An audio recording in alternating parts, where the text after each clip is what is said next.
Come in. Welcome. I'm E.G. Marshall. Welcome to the world of terrifying imagination. The fear you can hear. No breath of it yet as we begin our tale and meet Stephen and Simon Fairley. The occasion is solemn, as death should be.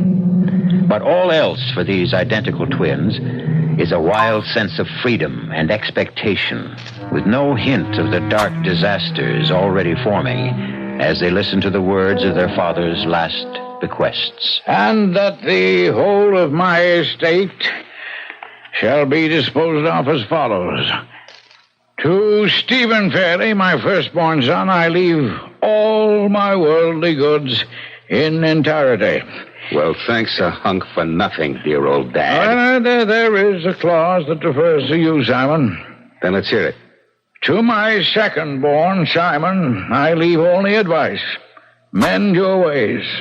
It is inconceivable to me, and has been most of my life, that you could be brother to Stephen, much less his identical twin. Now, that's enough, Mr. Holcomb. Well, there are some small bequests. No, we can take them up later. I'm really sorry, Si. Yeah, so am I, Stephen. I never expected the old crook to outfox me. I hope he rots in hell. That's a damnable thing to say. Precisely.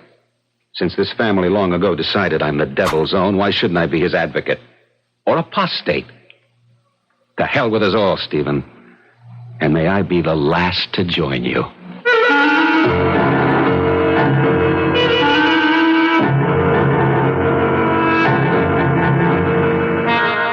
Our mystery drama, And Death Makes Even Stephen, was written especially for the Mystery Theater by Ian Martin and stars Michael Tolan and Paul Hecht.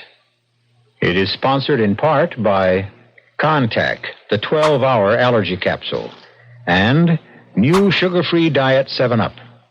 I'll be back shortly with Act 1.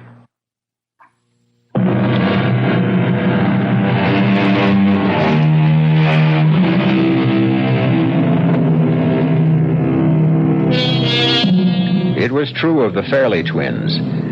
Physically, no one could ever tell them apart. But their personalities, that was something else again. Stephen, the quiet, the considerate, the steady, the accountable. Simon, the wild, the unpredictable, the often cruel. The man of success in nothing. Except for physical resemblance, these two men from the same mother seemed the antithesis of each other. Aren't you going a bit heavy on that, Simon? Oh, just getting all I can, brother dear, while the getting is good. Now that I'm a pauper, I must make the most of every opportunity. Now, don't be a fool. Here, give me that.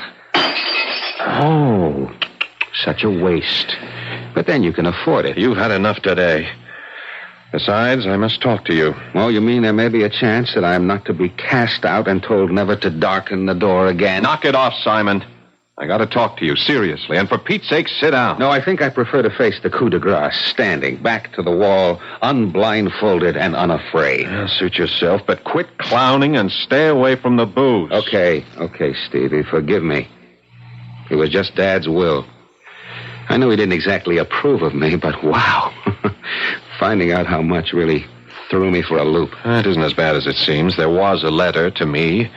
He didn't want to leave you with nothing, Simon, and he's asked me to set up a trust to be administered by me to provide you with a decent income. Well, now I think I will sit down. How much?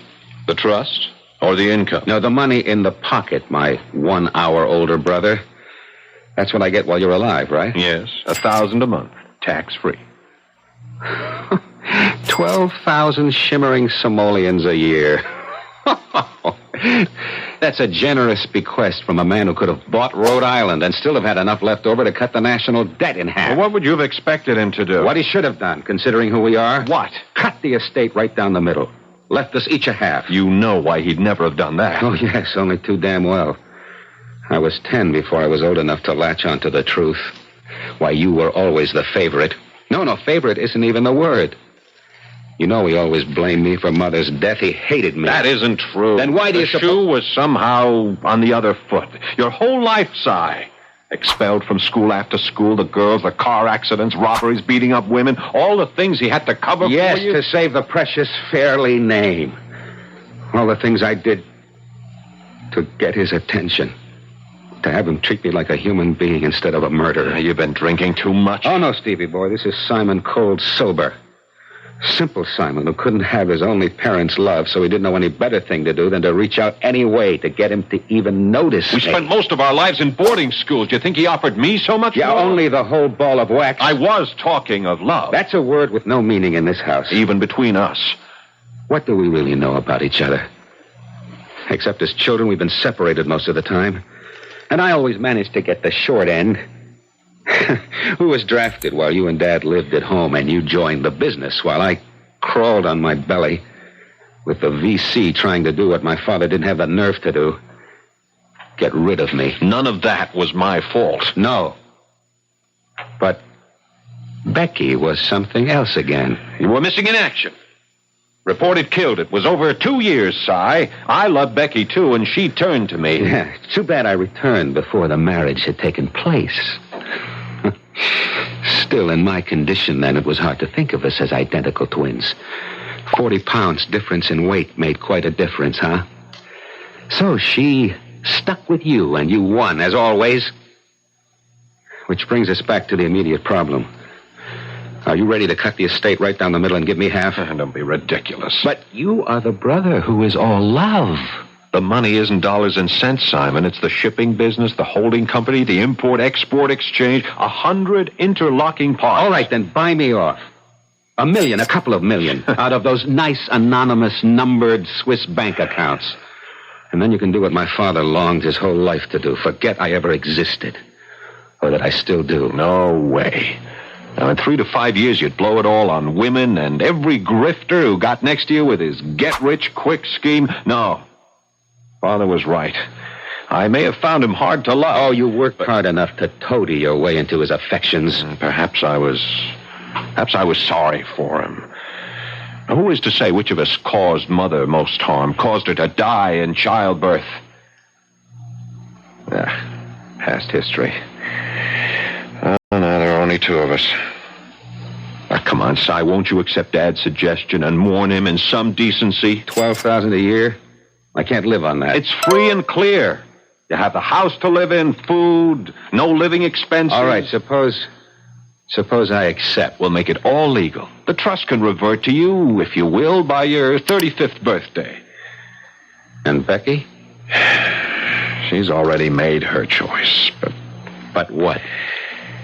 Well, since your unexpected return and Father's death have delayed our marriage, perhaps it's only fair.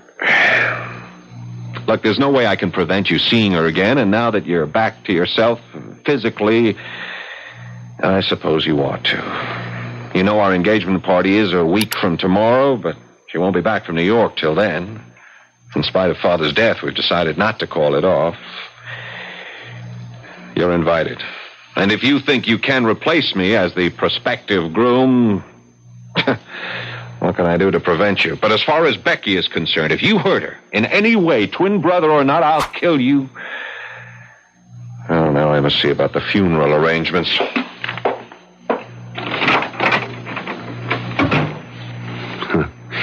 Not you, dear brother. I'm the one with everything to gain. If only I knew the way.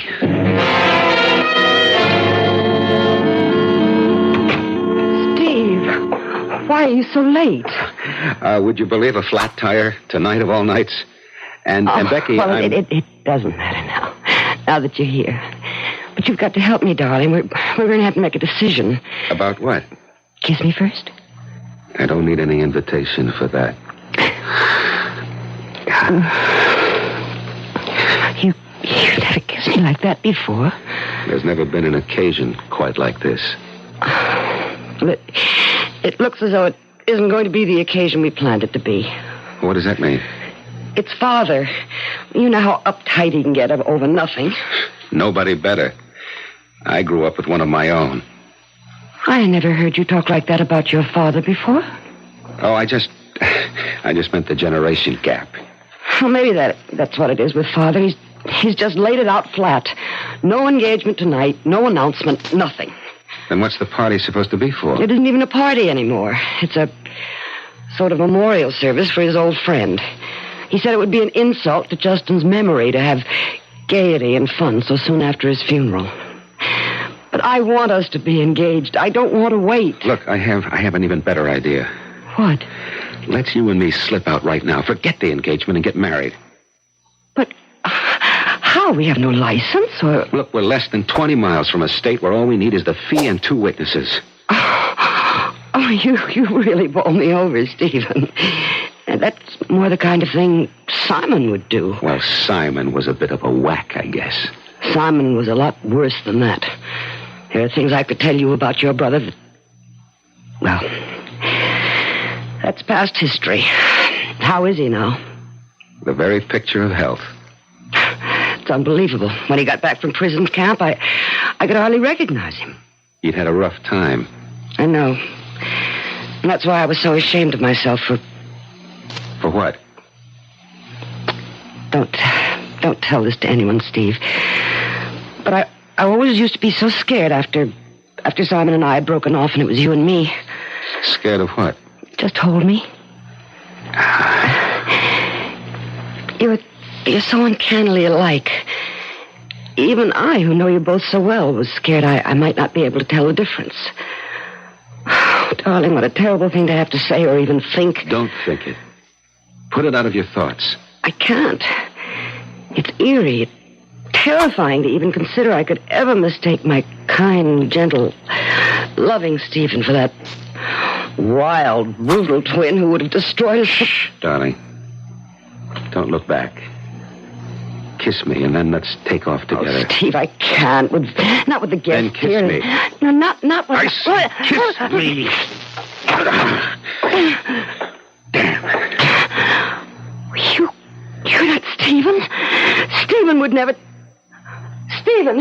I've been looking for you everywhere, Becky. Oh, I wish you'd found me sooner. What's going on here? Well, it doesn't matter now that you're here. Seeing you together, there's no doubt, but apart... What is it? Look, if that lousy brother of Stephen, mine... don't be silly. He was just congratulating me. It's a little enthusiastic for just an engagement, wasn't it? I haven't told you the news yet, Stephen. It isn't our engagement we're announcing tonight. What?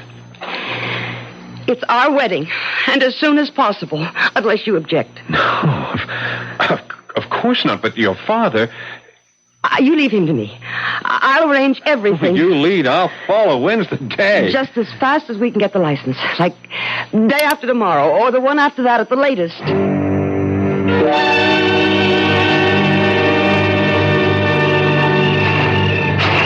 I wish you didn't have to go, Steve.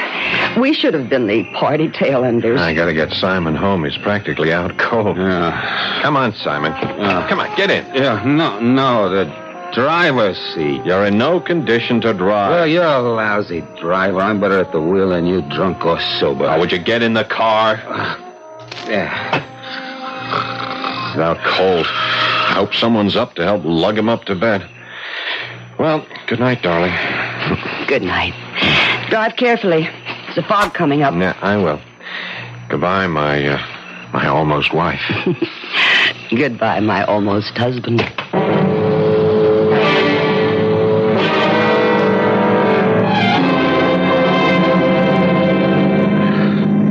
I'll show them all. What? Yeah, I'll have her if I want. I'll take everything if I want.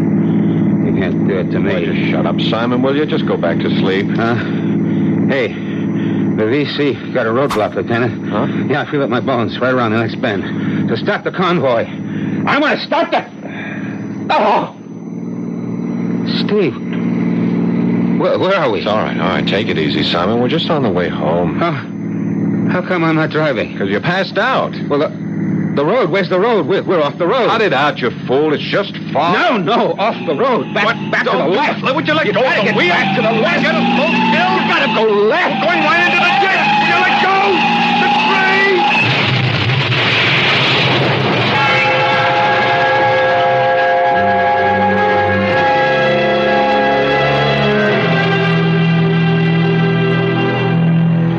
After the protesting scream of rubber, the quiet in the forest is a stillness so thick it could almost be touched. A rabbit stands frozen before flight. The birds perch on the limbs, heads cocked, as if waiting to decide which direction danger will come from.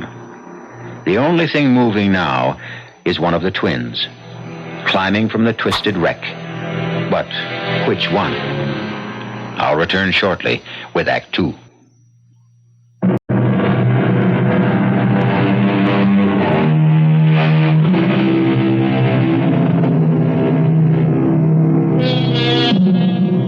The birds have risen and are off in a whir of wings. The rabbit has long since reached the safety of his warren before Simon Fairley has determined that the blood dripping in his eyes is from a minor gash in the forehead, and the rest of his aches and pains are just contusions and bruises. Only now does he go to look at his brother, pinned between the steering wheel and the seat cushion. Steve? Steve, are you all right? You're not dead. You can't be. Dead. It would solve everything. It would all be mine, and no blame for me. He was driving. Steve? Steve, can you hear me? Damn, it's so difficult to get at your heart to hear. I can't feel any pulse. Dead. No more second-class citizen. I'd be number one at last. The house, the money, even... No, not Becky. She's beyond me. Unless I could get away with it. I already did before I got careless and Steve turned up. Yes, that's it. That's the way. Make an exchange. Just get Steve out of his seat into mine. The wheel hasn't got him pinned too tight. No. There. He's coming loose. That's it. It's gonna work. It's all going to be mine. What happened? Steve, you're alive. Yeah, I guess so. How are you? Hey, you're bleeding. Huh? Oh, I just cut my head a little. It's nothing. I can't get up. I think I sprained my ankle. Maybe broken it. Here, give me a hand, Si. Some sort of jagged rock under my back. Could you move it or help me up? Yeah, let me see. Oh, it's just a rock. Let me get rid of it and then... Get rid of it? Or use it? What are you waiting for? I'm not waiting any longer. Well, then, for the love of...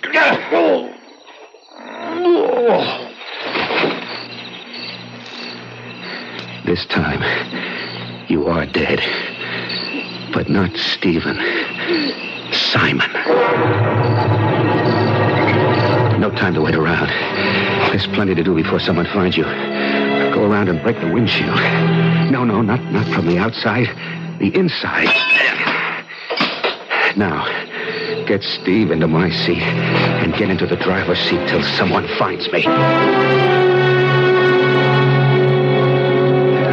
All right, fellas, finish up with the pitches and then get those two guys free. Now, don't try to move them. The ambulance will be here any moment. You can back down there. Okay, miss, nothing for you. Move along. Oh, Sergeant, please. You've got to let me get through to Stephen.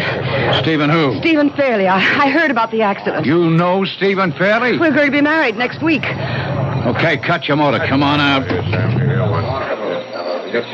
Look, Miss... Elizabeth Rundell. Oh, sure. I thought I recognized you. Well, what is it, Sergeant? Can't you take me to the car? He's not badly hurt. Look, Miss Rundell. Do you happen to know who was driving the car? Well, yes, as a matter of fact, I do. There we go. It was Stephen. You sure of that? Quite. They'd only just left an engagement party at my house, and Simon had too much to drink, so Stephen took the wheel. They look so like each other, I can't blame you for not being They don't look nothing like each other now. Letty. Well, they're not... Stephen isn't dead. The passenger is dead. The driver is alive. That's your guy. How bad off he is, we won't know till we get him to the hospital.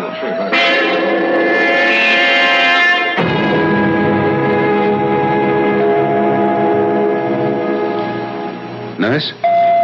No, Steve. It's me. It's Becky. Oh, I'm sorry. Do you want the nurse?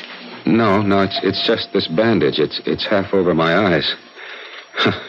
You'll be able to tell me from Simon from now on easily with this scar I've got over my eyes. Haven't they told you about Simon yet? What do you mean, told me? He... Oh, my God, now I remember. I was half out when they found me, but his head must have gone right through the windshield. Is he dead? Yes. Oh, that poor, foolish kid. It's all my fault. I should have put the seatbelt on him. Oh, darling, don't blame yourself. Just tell me what happened. It was the damn fog and Simon's drinking. I was taking it quite easy, but you know that big hollow on Hillsdale Road shortly after Gray's Corners? Mm-hmm. Well, just as we hit that, the fog was like a smoke screen. And at the same time, Simon woke up from some drunken dream about Vietnam and went crazy. He grabbed the steering wheel and threw us right off the road and into the tree before I had a chance to brake. The wheel and the seatbelt saved me. Although I did take a pretty good crack across the forehead, but Simon... Well, forget about that now, dear. It's over and done with. Just let's get you well. Oh, I'm fine, Becky. I've gotten a clean bill of health. Nothing broken, just a few bruises and a little embroidery above my eyes. You think you can manage a slightly piebald groom with a bandage headband? Oh, now look, Steve, we can't have the wedding as we planned it now. Why not? Well, how would it look? I don't care how it looks. It was my father and brother, and there was little love lost among us. I can tell you the truth now, dear. But I thought you and your father... My father was a hard man. Selfish, domineering, insensitive. He was more like a machine than a man. He was proud of me not because I was his son, but because I was his heir. Something to perpetuate the Fairley name. Some sort of pseudo-immortality. Well, I'll make it up. I'll make it up to you. The past, Steve. Our future will be a long and lovely one. With no twins? Well, I can't promise that. Well, they skip generations. Now, look, you run along and plan something lovely to wear for tonight. Tonight? Yes, darling. I've already arranged the whole thing with cook and butler. You and I are having our engagement dinner alone at the house tonight. I'll send Gray with the car to pick you up at 7:30.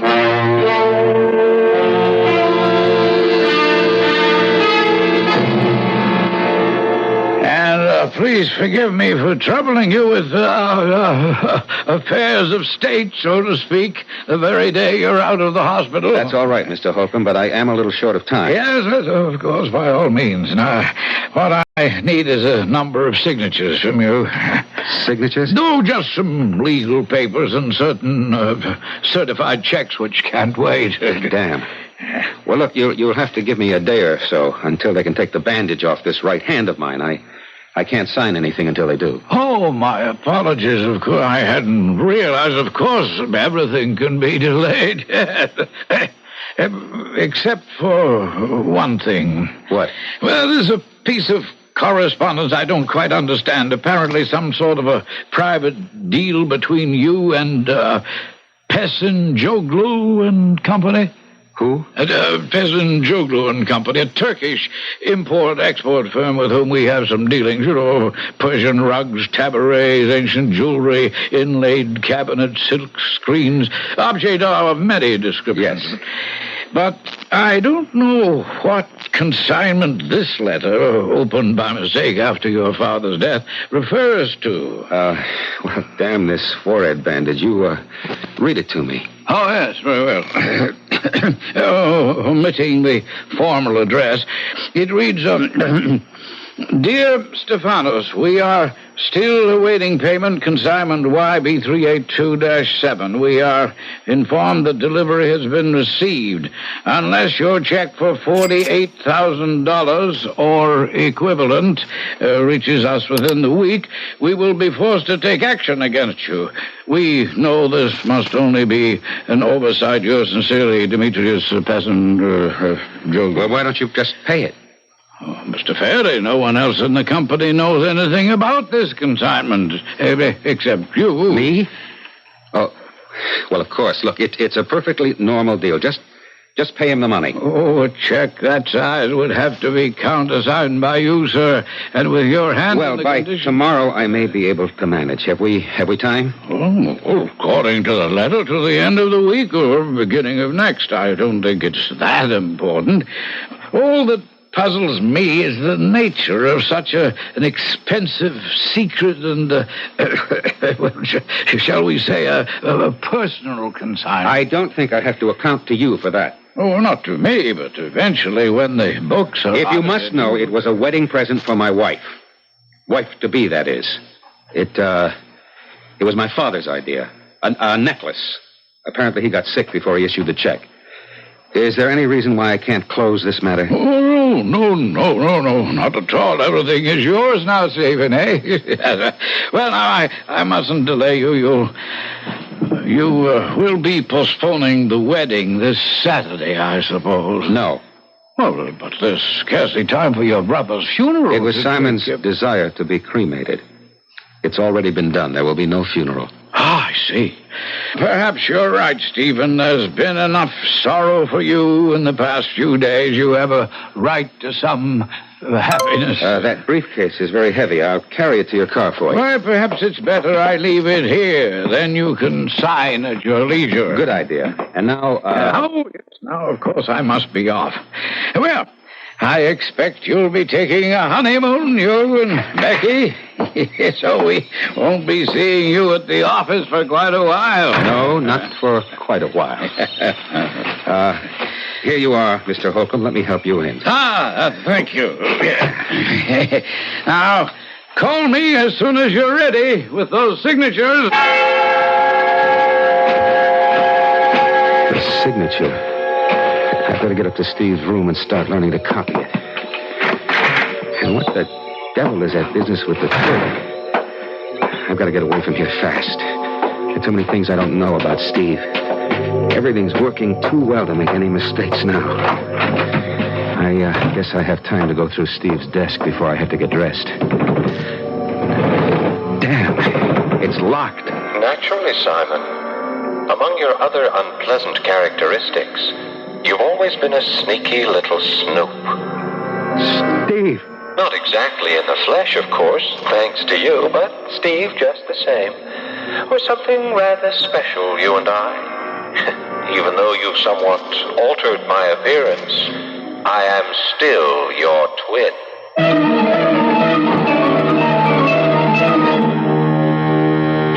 Only the mouth and the chin, and the hair, matted now with dried blood, would serve to identify Steve.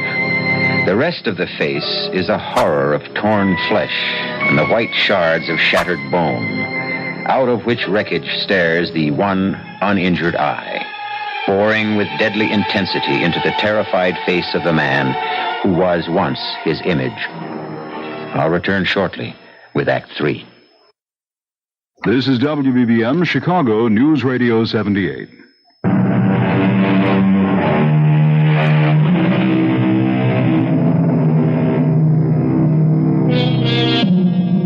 Frozen with fear and fascinated by that single hypnotizing eye, Simon is forced for what seems an eternity to focus on his twin's ruined face. The mocking smile and the white, even teeth.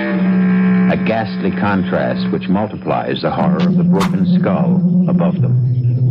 At last, with a supreme effort, he tears his eyes away to find himself staring at the reflection of his own countenance in the mirror above the desk. No.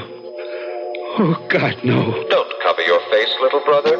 Leave me at least with a memory of how I once looked. You're dead.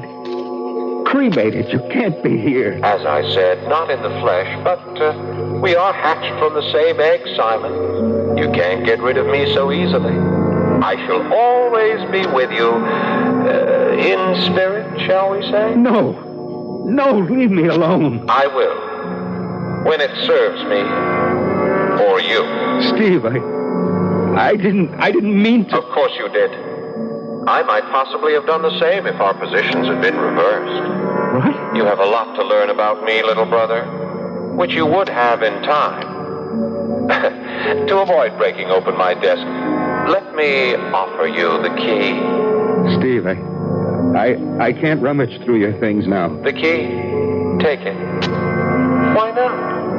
And since time is short before the dinner, I'll even help you understand a little better. Open the desk.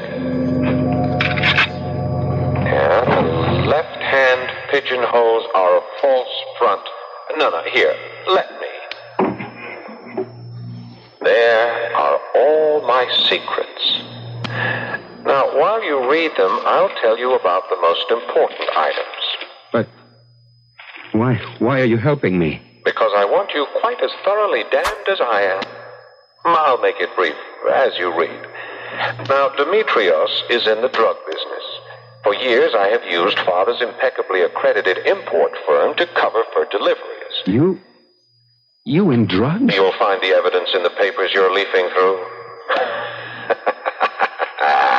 Wicked Simon, the black sheep. Stupid Simon, really. We were twins in more than the outward look, believe me. The difference was that you didn't have enough sense to bury your faults. I was smart enough to keep them covered up, but not smart enough to realize you had as little scruples as I had when it came to the point. All right, so you lost. Why not let me have my innings now? Why not? I'll even be of help. Until you have studied my signature enough to mask it, I'll even sign your papers for you. Don't worry, the hand that guides the pen may be of the spirit world, but the pen and ink are finite enough. Go on. Get ready for romance. This letter that came from your Demetrios, shall I pay this? Let me see. Oh, that double-dealing crook. Nah, don't pay him a cent. I've already made arrangements so that he will be paid in full. Yeah, forget it. And you? I will not be so easy to forget, dear twin brother. We are bound together by special hoops of steel. As long as I haunt this house, I shall be unavoidably hard to escape. Well, go on. It's time for you to be all that Becky expects of me. Of you? Aren't I what you hope to become?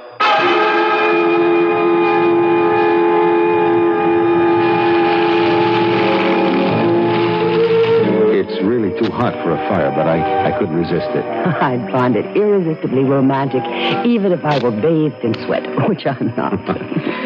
Can I make you another drink? No, thank you. I want to enjoy this dinner and remember it. There's champagne. I'd be disappointed if there weren't. I don't want ever to disappoint you, darling. Oh, my darling Steve. Not you, ever. I'll try to live up to your expectations. Do you love me? I love you. I've always loved you. Now that I came so close to losing you, I love you even more. Oh, it's a terrible thing to say, I know, but thank God it was Simon instead of you. Shh, darling, let's not spoil the evening. I've sent all the servants out, you know. We're all alone. You sure you don't want another drink? No. But can I make a confession? Of course. I'm famished. Mademoiselle est servie. May I escort you to your table? Thank you, monsieur. Oh, Stephen. How pretty the table is. My favorite roses. But why... Why what, Becky? Why is it set for 3? You don't mind my joining you, Simon, do you? Suitably dressed, white tie and tails, and the face mask I thought was a stroke of genius. It hides the damage so nicely. Did you say something, Stephen? That damn Joseph, he's in his dotage. I suppose he's so accustomed to setting for three that he just... Don't blame the poor butler. I set the third place. Damn you! I won't have it. There's only... Steve! Steve, what is it? I'm sorry, Becky. I can't help it. It's all spoiled now. Let's get out of here and eat somewhere else. I've got to get away from this house.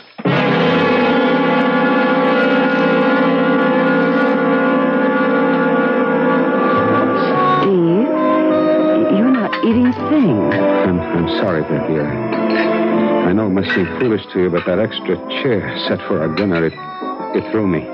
Well, it was unfortunate, I know, and you wanted everything to be just right. But don't blame poor old Joseph too much. After all these years of setting the table for you and your father... And Simon. That's what did it to me. See, I could see him sitting in that chair with his face... You didn't see him after the accident, thank God, but he... Steve, it wasn't your fault. He was the one who grabbed the wheel and pulled you off the road into the tree, wasn't he? Simon. Yes, Simon was the one, all right. That's true enough. So you mustn't take the blame. As long as I live in that house, he'll haunt it. The memory of him, the battered face. Well, we'll solve all that. You won't live in the house. You'll move out to a hotel tonight, and after we're married on Saturday, when we come home from the honeymoon, we'll buy a new house. Hey, wait. I have an even better idea. Maybe we'll never come back. Never? Maybe we'll settle in Rome or Paris or the Costa del Sol. Or just travel. I've always wanted to see Mont Saint-Michel and the Tivoli and Taj Mahal. That's my girl. That's what we'll do. Free souls with never a look behind. Becky, we've got it made, you and me. From here on in.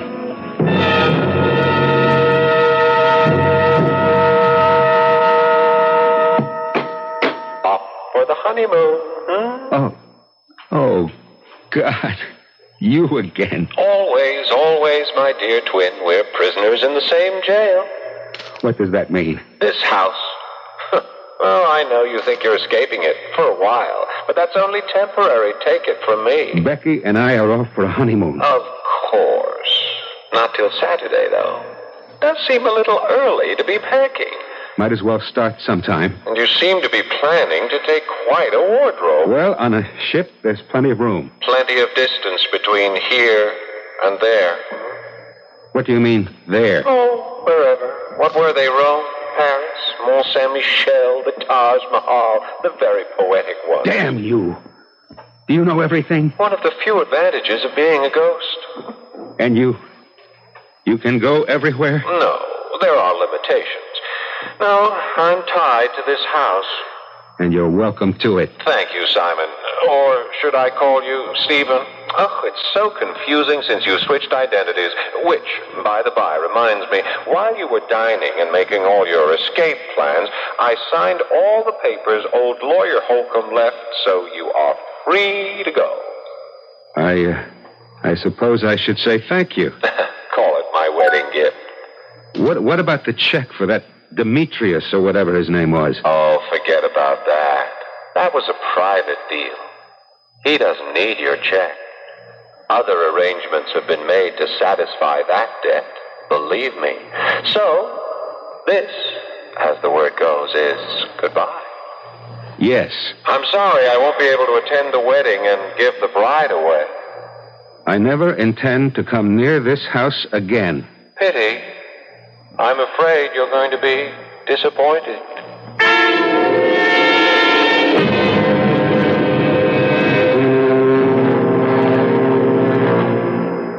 You like the cabin all right, Becky? Oh, it couldn't be more perfect.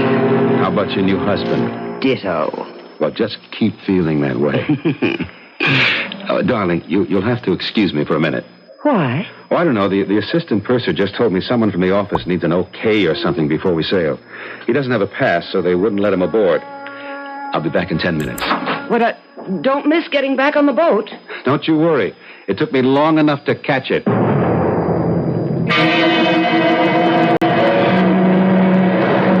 Mr. Hood? Yeah? You from Fairley Company and Sons? Yeah, right. You, Stephen Fairley? Yes. Good, I got a message from you from my boss. Can we step over here to my car? Well, the boat's too near sailing. You just tell me here. That's the car. Now just play it real cool, Mr. Fairley, and don't make any sudden moves. That jab you feel is the muzzle of a short-barreled .38. Okay, shall we step over to the car?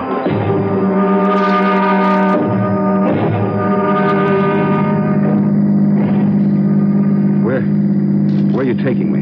Little spot on the Jersey Flats. Ain't exactly quicksand, but you'd be surprised how fast that slime sucks up a body that ain't moving. You're not going to kill me. You know, dope is a funny game. Using your business as a front was a great way for us to get the stuff in. But when you try the old double R, Mr. P, oh, that was crazy, Stephen. No, look, you don't understand. I'm not Stephen. What? Stephen is dead. I'm Simon. I had nothing to do with this. Yeah, sure. See, no, look, when we had the automobile accident, all I did was change places. I mean, Stephen was driving and I was... Oh, for God's sake, look, I just got married. My wife is... Please, you've got to listen! Okay. Dump him in the swamp and let's get out of here, Giorgio.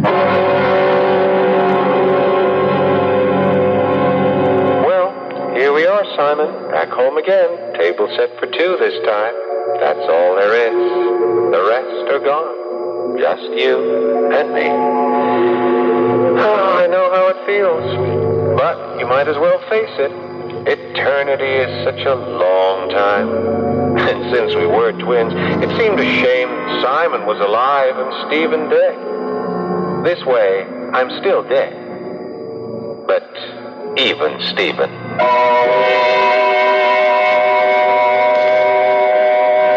A footnote to the tale you just heard. Mr. Hood's quagmire proved less effective than its reputation, and Simon's body was recovered. Since he had served in the Army, an examination of his fingerprints established the deception about the death of the twins. The tangled result of the estate is unimportant, since there was no heir. But at least Becky gained a measure of peace in finding out that she had not tied her life to a man who would have ruined it. I'll be back shortly.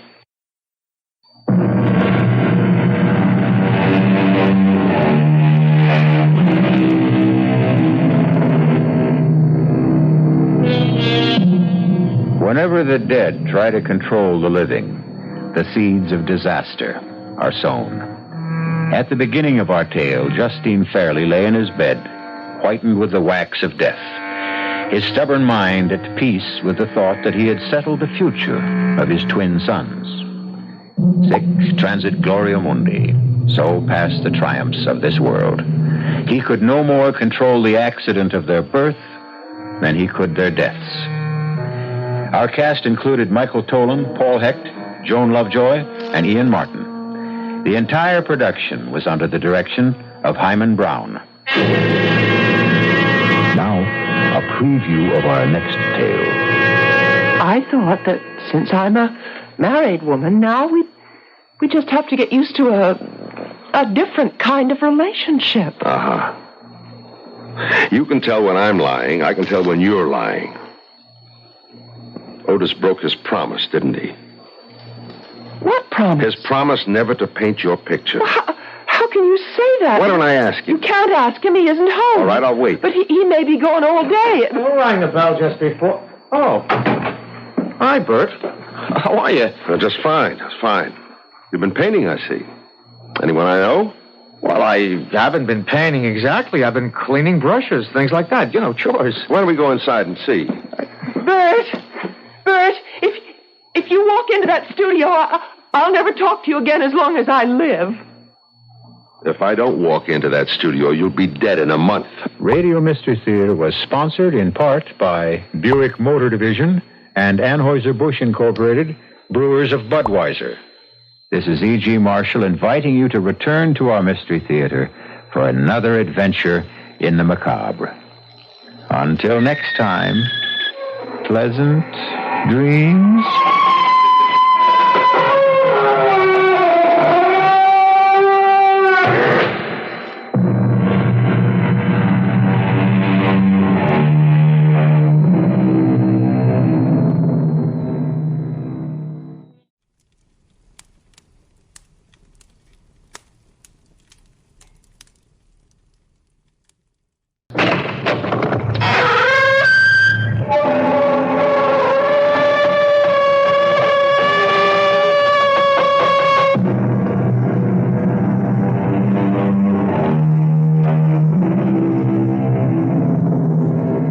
Come in. Welcome. I'm E.G. Marshall. Welcome to the world of primeval dread, to the fear you can hear. Do things have souls? Do natural forces embody malicious spirits? That was the primitive belief of mankind, stifled, they say, by the rise of civilization. But is it dead? Or does there move within us still the distorted shadow of some long-forgotten lore, dark images we dare not face? Jeff Moore never found the answer, but the question shattered his life.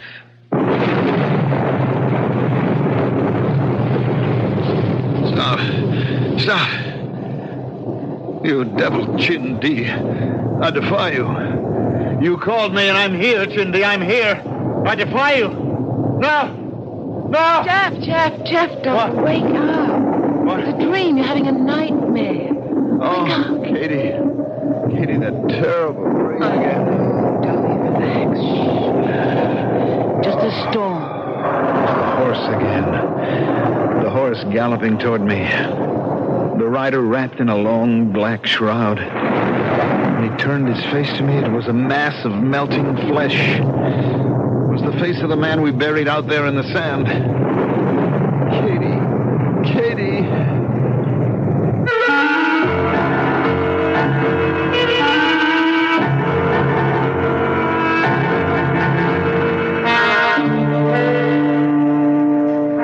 Our mystery drama, The Devil God, was written especially for the Mystery Theater by Mary Jane Higby and stars Ruby Dee and Mandel Kramer.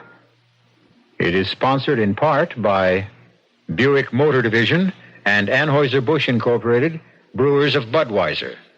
I'll be back shortly with Act One.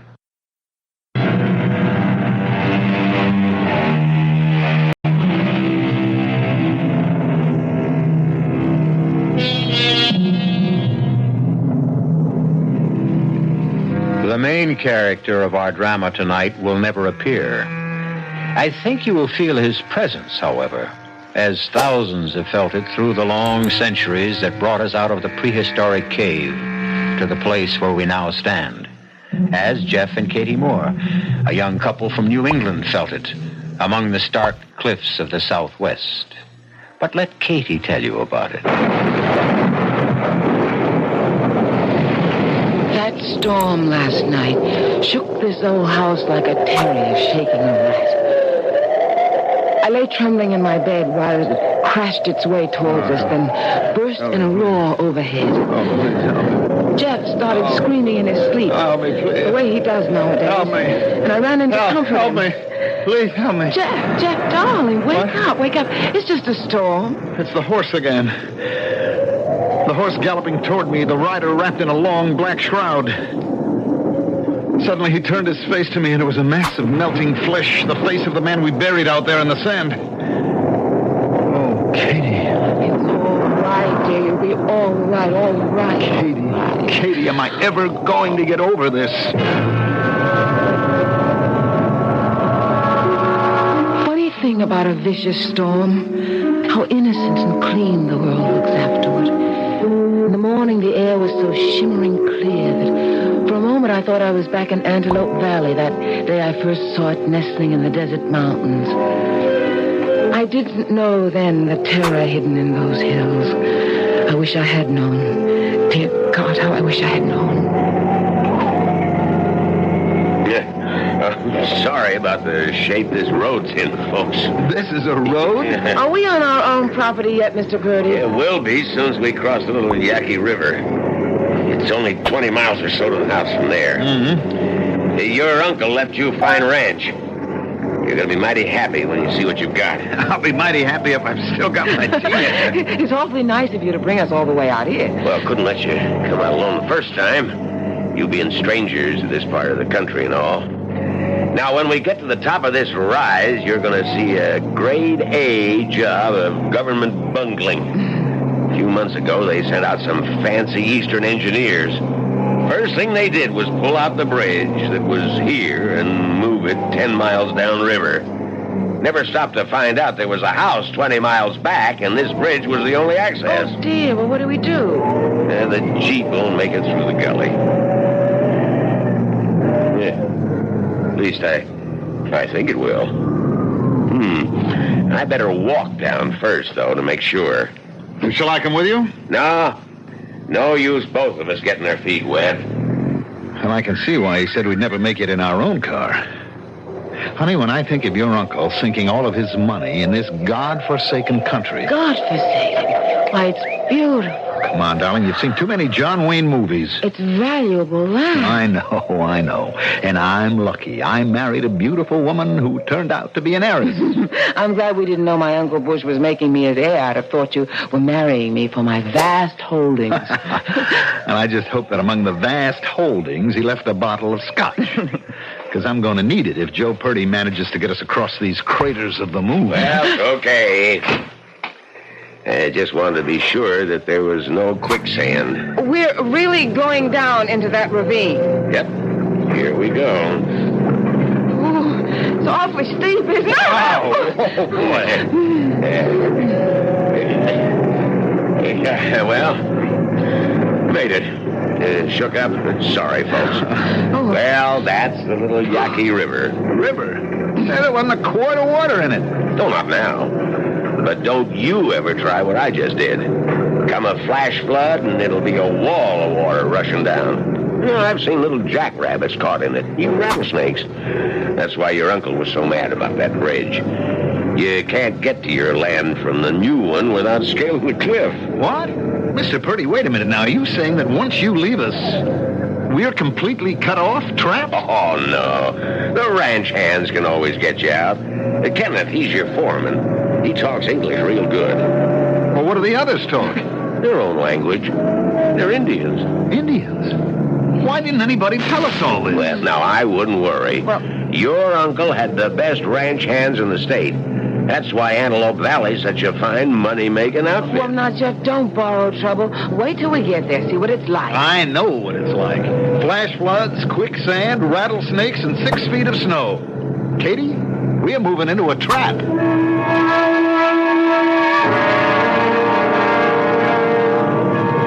But Jeff's misgivings faded when Antelope Valley lay spread before us.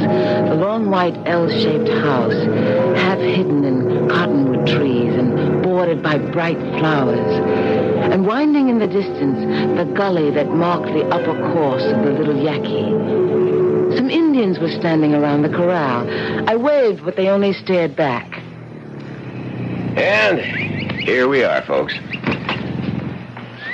Well, after what we've been through, this is kind of like Shangri-La, isn't it? We'll just get the luggage out. Oh, there's your foreman. Hi, Ken. Hi, Joe. Mr. and Mrs. Moore, Kenneth Yazzie. Yes. Nice to meet you, Kenneth. Yes. I'll help with your bags. Well, thank you. Then, if you'll excuse me, I'll get back to work. We're just finishing up. All right if I show you around later? Oh, yes. Freezer's well stocked, isn't it, Ken? Sure is. A couple of sides of beef and a lot of game. Now, don't you carry anything, Mrs. Moore. Just get the door for us, please. I've had the house open and airing for you all day. What a nice room. What a great fire. And look at this. You wouldn't expect a picture window in a ranch house, now would you? Oh, your uncle built himself a real modern house. Oh, look, up on the hill. What a beauty. Oh, you mean the horse? Hey, that's a palomino, isn't it? What? Isn't that a palomino out there? Oh, it's gone. I think you must be mistaken. I think you saw a deer. No, it was a horse, Oh, all with a right. wonderful golden mane. I'm going to get some sugar and see if I can't No. coax it together. What? Leave it alone. Why, Ken? That horse is no good, Joe. What do you mean? There's a bad feeling about that horse, Mrs. Moore. Leave her alone. She doesn't belong here. Whose horse is it? Bad feeling. Don't go near her. Let her go. But doesn't she belong to us? Doesn't she? Believe me, Mrs. Moore. You staying overnight, Joe? No. I have to get back to the office. The title company won't run itself, you know. Well, you'll stay and have a drink with us, won't you? The boys want to talk to you, Joe. Yeah, sure. I'll go out to the corral and say hello, and, yes, Mr. Moore, I reckon I better have one for that road. We'll be right back. Well, what do you suppose that was all about? The horse, you mean? That Indian looked so funny. I thought he looked frightened. A valuable animal like that shouldn't be running around loose. Oh, come on, darling. I want to see the rest of the house. Oh, look at this kitchen. It's huge. Hey, you can walk right inside the closets. Boy, hey, your Uncle Bush Hyatt was no teetotaler. I'll say that for him. Get the ice, honey, and I'll see if I can find some glasses. There's enough liquor here to last the whole winter. What are you staring at? That horse again. Look through this window. It's heavenly. Oh, Jeff. Boy, Joe Purdy's sure deep in conversation with those Indians. They're kind of a sullen-looking lot, aren't they? No, I don't think I would exactly call this place heavenly, honey. Hostile seems a better word. You don't like it. Oh, Jeff, give it a few weeks' trial and... Look, it's beautiful, Kate, but... Oh, I guess I'm just tired. Hello? Hey, we're in the kitchen here, getting it all together. What'll you have, bourbon or scotch? Oh, bourbon. Bourbon's fine. I haven't found the soda yet. Will tap water be all right? Never mind the water. I'm going to ask you folks to put me up for the night. Oh, wonderful. Oh, sure. Wonderful. Well, here's to a happy life in Antelope Valley. Yes, cheers, Joe. Cheers. You don't mind if I call you that, do you? Of course not. Everybody does. Well, I have to ride out behind the hills tomorrow. Oh, why? There's a job to do back there. Nasty job, too. The ranch hands asked me if I'd do it. Why'd they do it themselves? Well, they can't. There's something to do with their religion. Oh, and by the way, I want to talk to you about that. You've got the best cowhands in the state. Now, you'll get along just fine if you respect their ways, their religion. What is their religion? Well, as near as I can figure, the Indian lives in a different world from us. He lives in the world of spirits. Where we see a cloud, he sees a spirit. Where we hear the wind... Well, that's animatism. Well, I wouldn't know about that. But the important thing is not to rile those spirits. Okay, I'll drink to that. No, I'm serious. And I'd advise you to be. Because, well, I've seen some mighty strange things in my time. And now about that horse, Palomino... Now, how about that? Now, is it ours or isn't it? Well, I figure it isn't. You see, anything the lightning god has touched belongs to him. You mean the horse was struck by lightning? It didn't hurt her. One of those freak accidents. But now she belongs to the lightning god. He'll strike down anybody who tries to take what is his. So, leave her alone, okay? Oh, come on. That's nonsense. Plain superstition. It's what they believe. Well, Kenneth doesn't go for this rubbish, does he? He seems like an educated man. He was a track star at UCLA. Almost made the Olympics. But Ken is an Indian. I see. All right, now look, let's get this straight. The horse belongs to this ranch, right?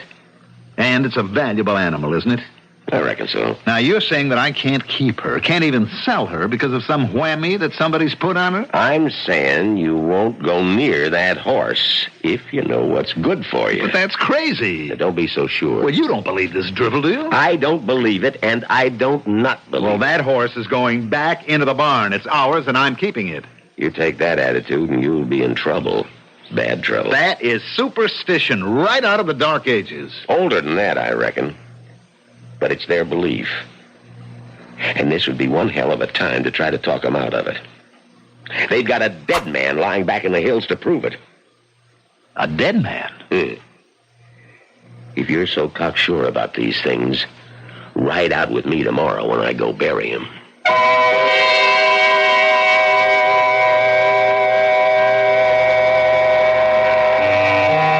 Katie leaves the two men, still stubbornly arguing the pros and cons of superstition, to stand at her bedroom window, watching the motionless stars. As one springs to sudden life and goes skimming across the sky, she makes a wish, then smiles at herself. A meteor, nothing more. What power has it to grant good fortune? Troubled, she turns to her bed and her first night's sleep in the eerie stillness of Antelope Valley. I'll be back shortly with Act 2 of The Devil God.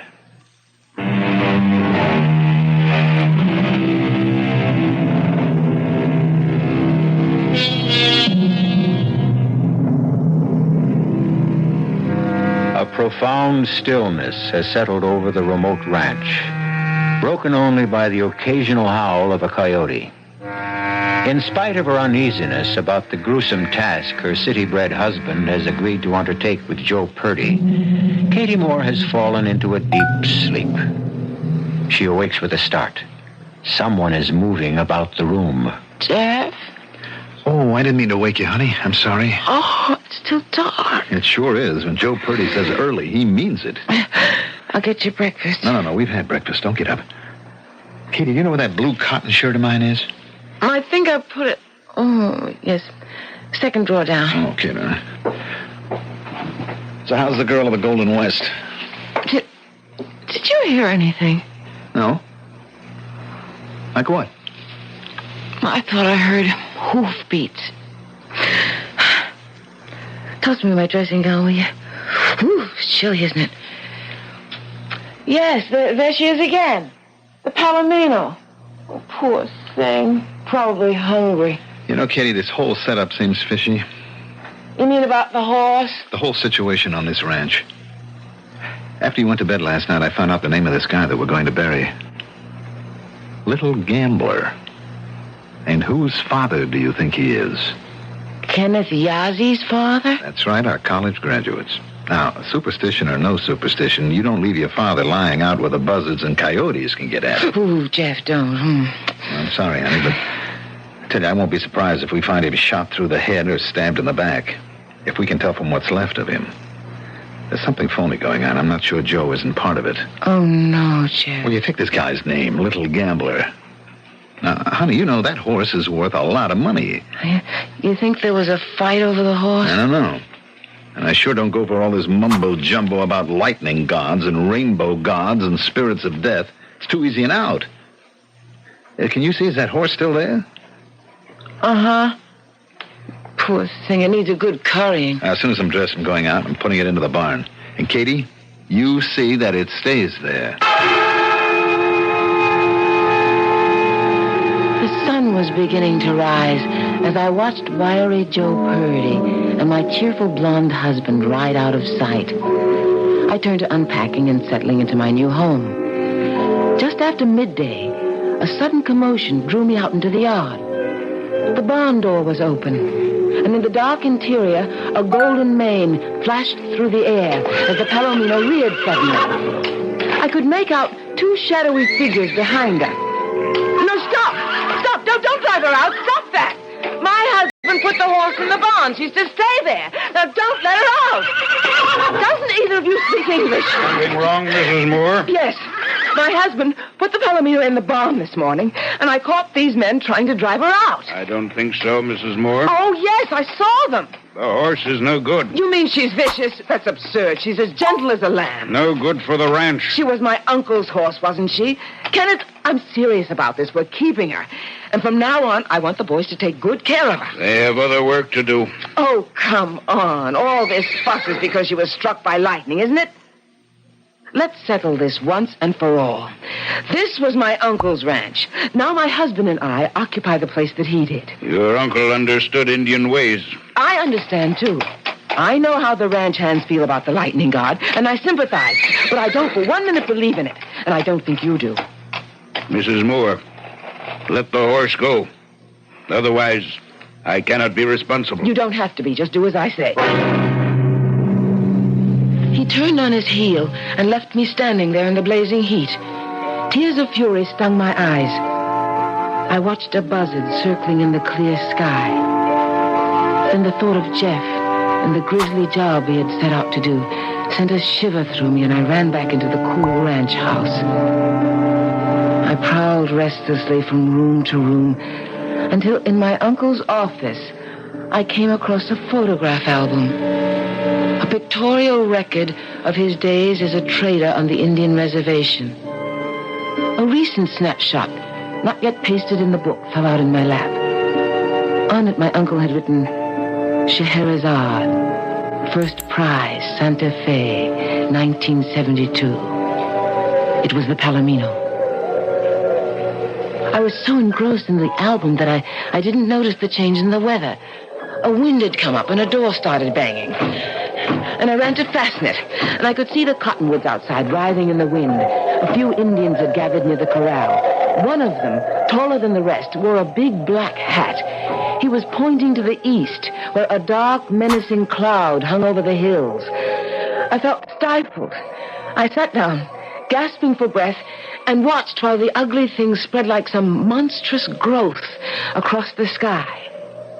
Shortly after sunset, Jeff and Joe Purdy returned. Honey? Oh, Jeff! Jeff, I'm so glad you're back. Not as glad as I am. What a day. Nasty chore. I reckon it gave your husband a bad turn. You better believe it. You look exhausted, darling. Aren't you coming in, Joe? No, I'll just return our ponies to the corral, then I got to get on my way. I want to keep ahead of that storm, at least till I cross the little Yaqui. You'll excuse me, Mrs. Moore? Oh, of course. Goodbye, and thanks, Joe, for everything. So long, Joe. I'll see you soon. Sure. I'll keep in touch. Oh, Ken, take these ponies. I've got to get going. Okay. You'll make it if you hurry, Joe. So long. Oh, come on in, darling. Yeah. Those cow ponies are tough little animals.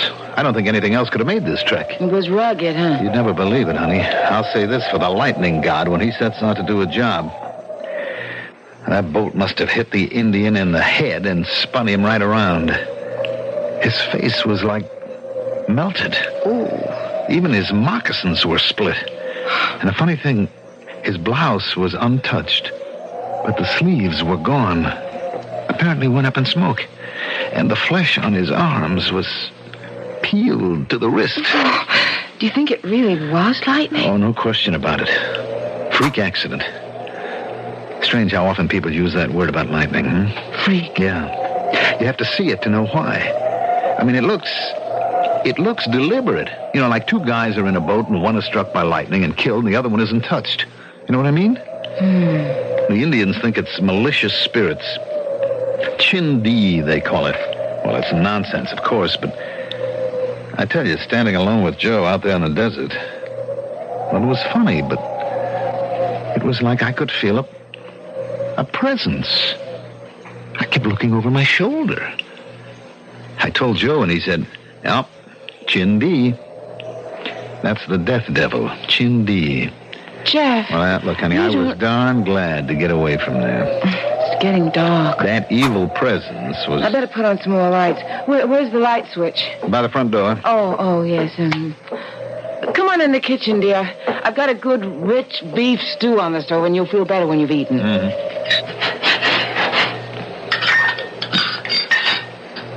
What was the scenery like back there? Sky, sand, and sagebrush. The handiwork of Chindi. Storm. My goodness, it's black outside. I tell you, I wouldn't want to be Joe Purdy driving back to town now. Oh, lightning, look. Sheet lightning, isn't it? Scary, but beautiful. Lit up the whole hill. The Indians say it was Little Gambler's fault. His fault that lightning struck him? They say he rode a horse that fire from the sky hit last year. The Palomino? That's right. And he knew the lightning god gets mad if anybody takes what's his. You know, Katie, I'm afraid we're going to have to give her up. Oh, no. She's a jewel, a prize winner, you know. And she's been so neglected. It's awful. Uncle Bush was very proud of her. How do you know? Well, I found a picture of him standing beside her the day she took first at some horse show. Well, we can't keep her. Jeff, you're not going to let them drive her away. Honey, there are forces around us that we don't dare contend with. Jeff, what are you talking about? You know it's superstition. It's easy to say that here in this cozy house. But out there, in those bleak burning dunes, I tell you, Katie, there was something. I could feel it. I feel it now. That was a close one, wasn't it? Yes.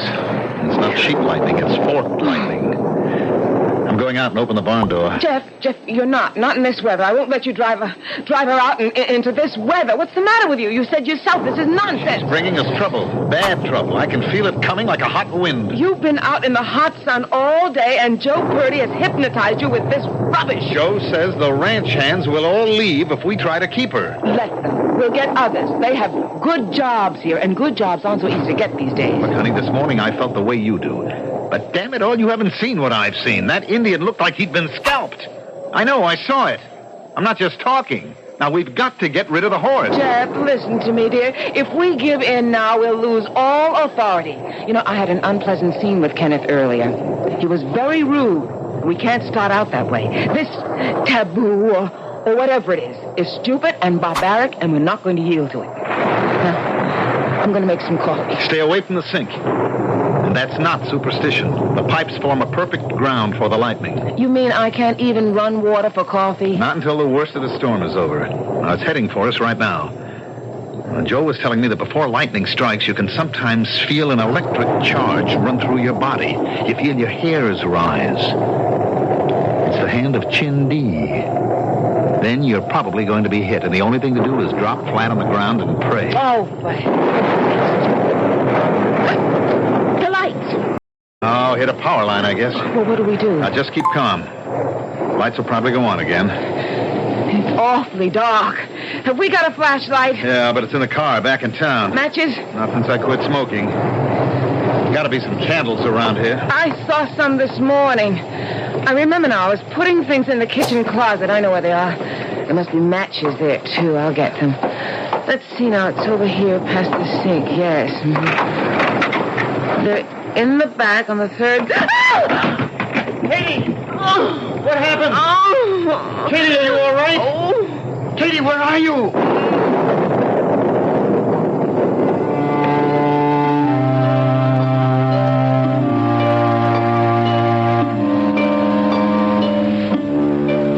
Groping his way through the darkness, Jeff struggles against the sudden rush of his own superstitious fear. But one man's superstition is another man's firmly held faith. And perhaps the only safe conduct through the uncertainties of this valley of shadows is a healthy respect for the beliefs of others. Common courtesy or common sense should teach us that. If not, the powers that be may find harsher ways to bring the lesson home. I'll return shortly with Act 3. Tomorrow night on News Radio 78, William Prince and Ann Costello star in the CBS Radio Mystery Theater presentation, The Wishing Stone, at 10:30 on News Radio 78.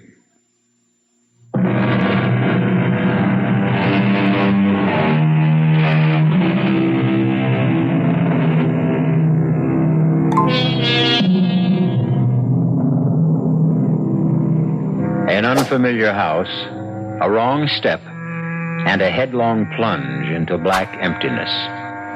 Katie Moore lies dazed and frightened on a rough cement floor. Oh. Katie? Katie, where are you? Are you all right? I think so. Don't try to get to me, Jeff. Wait. I'll see if I can get up. Oh. Are you hurt? I don't know. Yes, I think I fell down some steps. Oh, my shoulder. Don't move. Damn it, if I only had a match. Yes, there are steps here. Be careful. All right. Now, where are you, darling? Here. Oh, okay. All right, listen, do you think you can put your arm around my neck? I'll try. Right. Easy now. Huh? I better not try to move you until we get some light. I gotta find those candles. I'll be right back, darling. Watch yourself. Right. Watch yourself. Hello? Some more? Oh, Ken, thank God you brought a light. I could see from the bunkhouse that the place was still dark. I figured you didn't have a flashlight, so I brought a couple of kerosene lamps. But my wife fell down the cellar steps, and I'm afraid she's badly hurt. I didn't dare try to move her. Ken's brought us some lamps, dear. It just happened a minute ago. She fell down these steps. She was looking for candles. She thought she was going into the kitchen closet, and she opened the wrong door. I can't move. I can't turn over. Let's see, dear. Oh. Looks like it's the shoulder, collarbone. My legs feel all right. I can move them. Try slipping your arm around her waist. I think I can hold her so it won't be too bad. All right. But it's going to hurt some, Mrs. Moore. Ready? Yes. All right, do you think we dare lift her? Yes. I've got her. Tell me when you're ready. All right now. There. Easy, darling. Does it hurt? A little. I think I can walk up. Okay. Nice and slow. I've got you. Careful. Now, one step at a time. That's it. Bring the lamps. Yeah, I have them. Take it easy, darling. Easy now. Just a few more steps. Just get me to the sofa. Okay. Can we get the lights on again, Kenneth? Not a chance. Till the worst of this is over. I have a hunch it hit the generator. I'm going to have to get back to the bunkhouse. All right, here we are now. Easy now, Mrs. Moore. Careful now. Easy, dear. I don't want to leave the ranch crew alone too long. They're restless. Yes, I understand. All right, go ahead. And Ken? Yes? Go to the barn and get rid of her. My horse? No. Katie, don't make waves. Not now. You're right. Do what you think's best. Thanks. It'll make things a whole lot easier for me. That was a bright flash. Lit up the whole room. Oh, my God. What is it? Did you see that? Yes, I saw. They can't do this to us. Stop them. I'll try. What's the matter? What happened? The ranch hands, honey, they're leaving. In that last flash, I could see a long line of ponies. They're all just quietly riding away. Oh, Jeff, I'm frightened. All right, now we have to keep our heads, dear. We can leave, too. I don't know, but people have been in worse spots than this. Now, look, we have plenty of provisions. It can't rain forever. I never saw such a downpour. Ken? Did they take all the ponies? No. There's one left, but it was badly hurt a few days ago. Kenneth, why did they all leave us? There's bad feeling here. You mean they're frightened? I'm damned if I understand it. They're not afraid of dying. It is the spirit of death they respect. It is Chindi.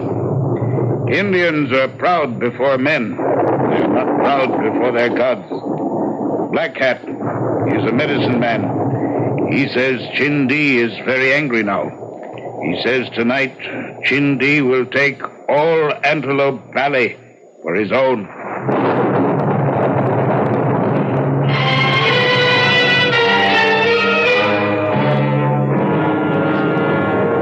By morning, I was running a fever.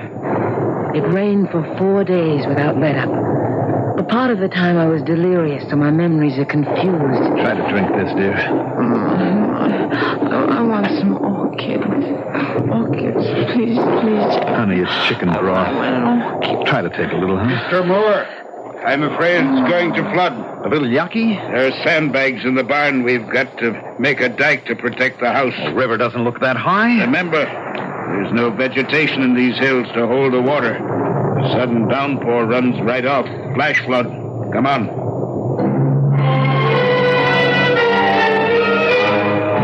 Well, that ought to hold for a while. It's not enough. But it's all we have. Oh, I'm so tired I'm going to drop. We've done all we can do.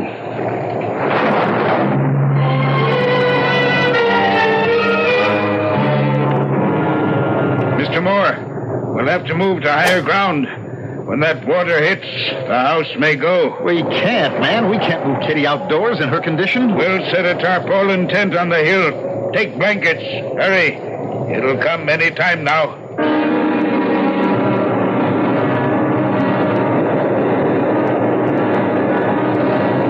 We were lucky to get out. Look. Great Scott, it's a wall of water.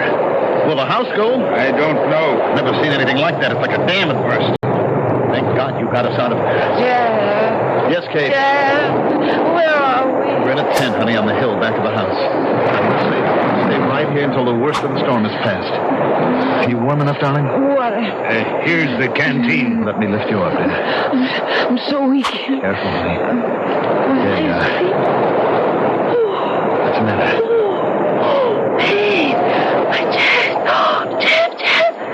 Try to be quiet, darling. Ken, I've got to get a doctor. Now, if a man had a horse, could he make it out of here now? He might. He knew his way. The barn is still standing. Yes. I'm going to see if that Palomino is there. You could never find the pass.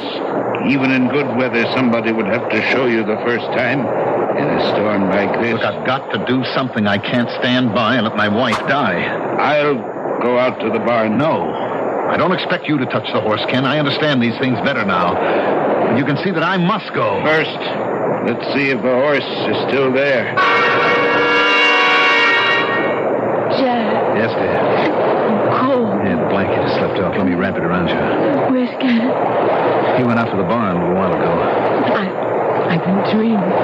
A man was riding by on a horse. And suddenly the horse burst into flames. Quiet, dear. Quiet, darling. That sounds like who? It must be Ken.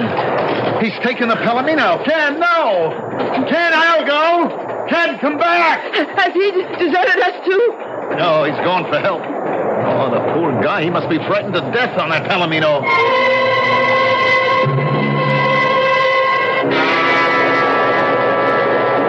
Mr. Moore. Ken, couldn't you get through? There's a truck coming. I met them a quarter of a mile down. Joe is with them.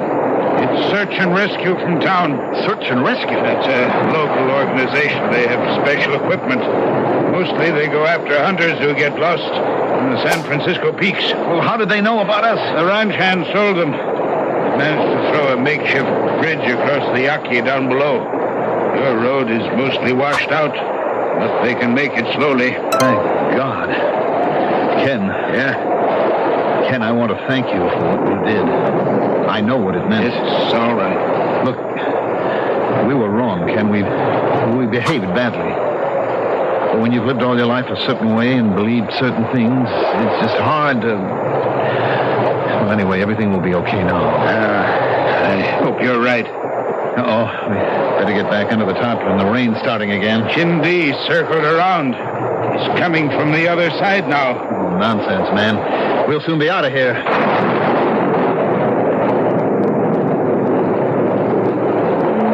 The men from search and rescue were carrying me on a stretcher when it happened. Jeff was beside me. Ken was about 10 feet ahead. Suddenly I felt it. A tingling sensation through my body. The small hairs on my forearms seemed to rise. I knew that Kenneth felt it too. He turned and looked up at the sky, his eyes staring wildly.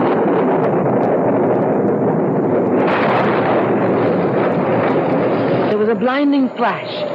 Then Ken was lying on the ground. Ken! Oh, my God. Kenneth! Don't try to get up, Katie. Joe. Joe, is he... Yes. He's dead. It's my fault. We goaded him into riding that horse. I wouldn't let her go. I killed him. I killed him. I'll never forgive myself. I'm a murderer. Now, Mrs. Moore, it's not your fault. We don't control these things. They're accidents. You said Chindi would kill anyone who touched his property. You said it. You know you did. It is my fault. It is. I killed him. Katie, please, dear. I killed him. Please. He saved our lives. Katie, now stop it. Stop it. You have got to get this straight now. It was an accident. Do you hear me? An accident. No, I killed him. I'll never forgive myself. It was not an accident. You all know what it was. Why don't you say it? It was Chindi. Oh, God, forgive me. I killed the man. She was to blame all her life. She's hysterical. Chindi. Katie, listen to me. There is no Chindi. What happened was an accident. You got to hold on to that fact. There's the horse. Get rid of her. Drive her away. Take Mrs. Moore to the truck, boys. We'll have to come back for Kenneth later. No. I won't go unless you bring Kenneth, too. You're not going to leave him here alone. Katie, watch me. I'm going to ride that Palomino. Chindi! I'm taking your horse, Chindi. I defy you. If you're there, show us your power now. I defy you. There is no Chindi.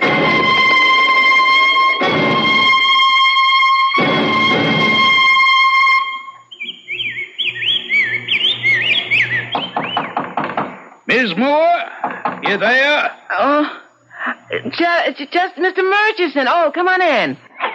Oh, Hands up, just a second. I'll get the screws off. My wife sent this over to you. How nice. Well, she remembered you always did like it. Banana bread. Yeah. Well, we're glad to have you back with us in Connecticut. We thought we'd lost you to the west. Oh, it's good to be back. Did you see Jeff? He's working over at the edge of the wood. There's a tree, he says, has to come down. It looks sturdy enough to me. But if he's talking about the oak near the clump of white birch, it ain't as solid as it looks. Are you planning to stay now for good? Oh, yes. We sold everything we owned out west. It was beautiful. Mary and I drove out there once. It was all too big for me, all too much. Connecticut is more cozy. Yeah. Well, I'll be getting along. I want to see Jeff. There's something I should tell him about that tree. Tell Mrs. Murchison I'll be over to see her as soon as I get settled. Well, if we can help, just let us know. Oh, what was that? Sounds like he felled the tree. He wasn't going to chop it down. Jeff! Jeff! You all right, Jeff? Jeff! Mr. Murchison, look. Now go back. Call the police. Tell them to send an ambulance. We can't move that tree, just the two of us. Now, quick, girl, quick. Then get the Hesser boys. They're working on the fence. I'm coming, son. Mr. Murchison, help me. Lou Hesser will be here in a minute. We'll try to move the tree off you. I don't know what happened. I just tapped it. I was coming to tell you, Jeff. It's rotten all the way through. You see, that tree was struck years ago by lightning.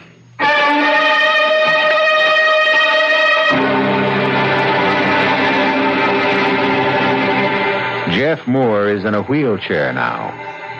Nobody knows just why. The doctors say he suffered no permanent injury when that tree fell. But sometimes late at night, when she hears the wind rising, the rain beginning to fall, Katie's thoughts go back to Antelope Valley and Kenneth Yazzie and the Palomino. And she wonders. I'll be back shortly.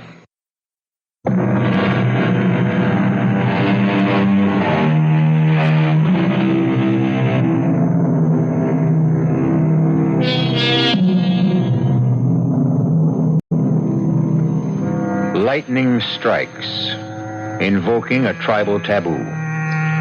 Result, 2 dead men and a house plunged into darkness.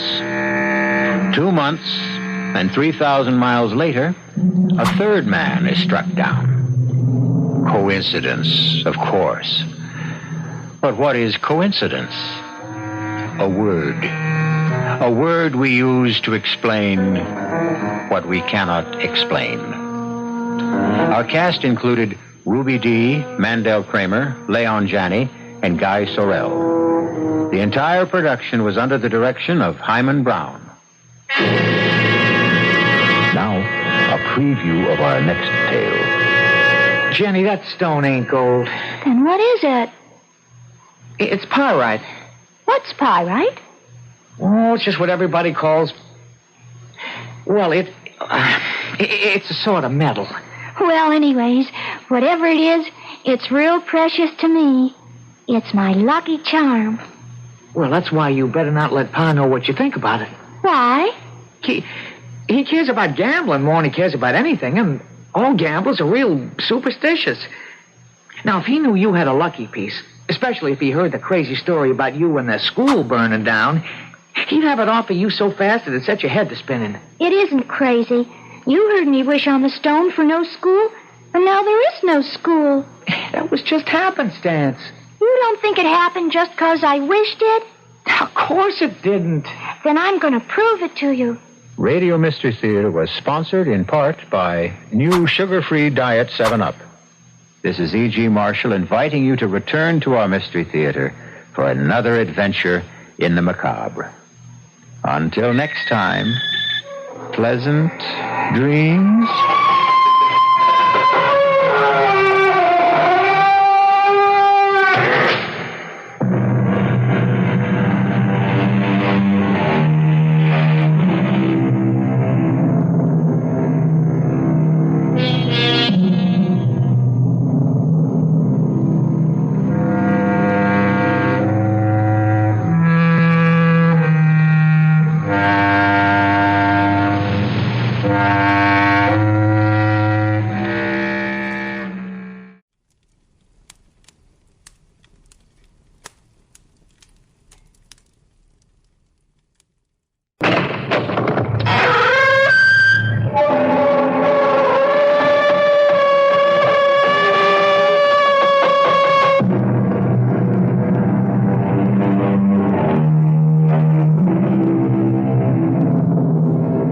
Come in. Welcome. I'm E.G. Marshall. Welcome to a world we all inhabit too little. The world of imagination. Our own. Yours and mine. Have you ever wondered what it's like to be a ghost? Well, one of this earth's greatest writers did, Oscar Wilde. And having let his imagination play with the idea, he set down his findings in a ghost story that ranks with the world's finest, the classic tale of the Canterville Ghost. And if by chance you should think that a ghost's life is all wine and roses, why then listen to what went on one night at Canterville Castle. Blood! I must have blood. And when I say blood, I do not mean a drop or two. I mean gallons. Or am I not Gaunt Gibeon, the bloodsucker of Bexley Moor? Blood! Oh, give me blood! Blood, my foot! What you need is some oil for those rusty chains.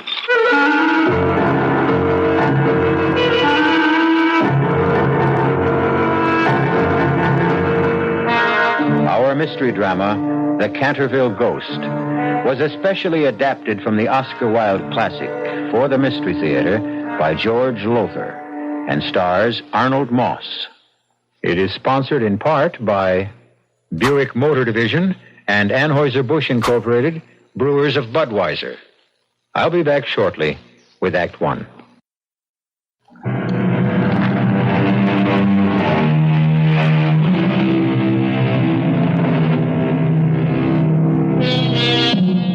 Our story takes place in Canterville Castle, ancestral home of the de Canterville family since the 15th century. You immediately assume, I have no doubt, that the castle is in England. Well, it isn't. It was, but it isn't anymore. For you see, that well-known multimillionaire Hiram Otis had it dismantled, stone by stone, transported to the United States, and re-erected, stone by stone, on his own estate in the Midwest. So it is that one fine afternoon, we find him, Hiram, and his wife Martha, and his lovely daughter Virginia, and Geoffrey de Canterville, her fiancé, in the newly restored library of the newly erected castle of the Cantervilles. Well, Mr. Otis, I hope you're satisfied with the job I've done. Canterville Castle re-erected, lock, stock, and barrel, even to the ancestral gardens which surround it. Well, the castle's okay, but I don't know about the gardens. The guy I hired to be the general manager when we opened the place as a tourist resort says the pool ought to be where you put the pine woods. But, Daddy, that's the exact area where the pine woods were. In England. Well, Ginny, dear, tourists won't know that. But that was part of the deal when Daddy bought the castle from Jeff and hired him to re-erect it here, that nothing would be changed. Now, business is business. If it'll be more convenient for tourists to have the pool where the pine woods are... Now, what's this? Well, you know what that is, Mr. Otis. It's the blood stain. That's the spot in front of the fireplace where Sir Simon de Canterville stabbed his wife to death way back in 1601. I told you I wanted it removed. And I told you it can't be removed. You got any Otis bathroom cleanser around, Jeff? Yes, of course, in the cleaning closets. You told me to stock it. Get a can of it. But, Mr. Otis, really... Otis bathroom cleanser is guaranteed to get rid of any stain. And it'll get rid of this one. Go on, give me a can of it. Good heavens, that vase. Oh, dear, it fell off the mantelpiece. No, it didn't fall off, Mrs. Otis. It was knocked off, I'd say, by Sir Simon de Canterville. The ghost? Yes, I'm afraid he doesn't like the idea of removing that bloodstain. However, I'll get the cleanser. Him and his ghost. What, do you think I was born yesterday? Jeff wouldn't lie to you, Daddy? and if he says the castle's haunted, then... Now, look, Ginny. Just because this fortune hunter fiancé of yours, Lord Geoffrey Canterville, believes in ghosts, doesn't mean I have to. Daddy, if you call Jeff a fortune hunter once more, just once more...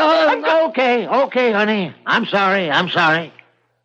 All I want is your happiness, sweetie. And if he'll make you happy, fine. Here we are, Mr. Otis. A fresh can of Otis bathroom cleanser. All right, let me have it. Now watch. I spray it on the bloodstain. You bring a cloth to wipe it off with? Oh, no, I'm sorry. Oh, never mind. Use my handkerchief. Now, one wipe, so. Where's your blood stain now? Oh, Hiram, it's gone. What else? An Otis guarantee is an Otis guarantee. It will come back. Not after an Otis cleanser treatment, it won't. What was that? Oh, what is it? It's the ghost again, Mrs. Otis. No, it was the wind, something. But there isn't any wind. Well, there was something else, but not a ghost. I just plain don't believe in ghosts, and that's the end of that. Well, if you ask me, Mr. Otis, it's only the beginning.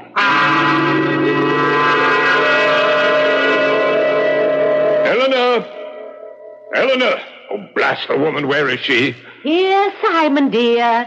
Here I am. Get the paint bucket. We have to repaint the stain. Again? I promise you, however often Mr. Hiram Otis erases my blood stain. My blood stain, dear.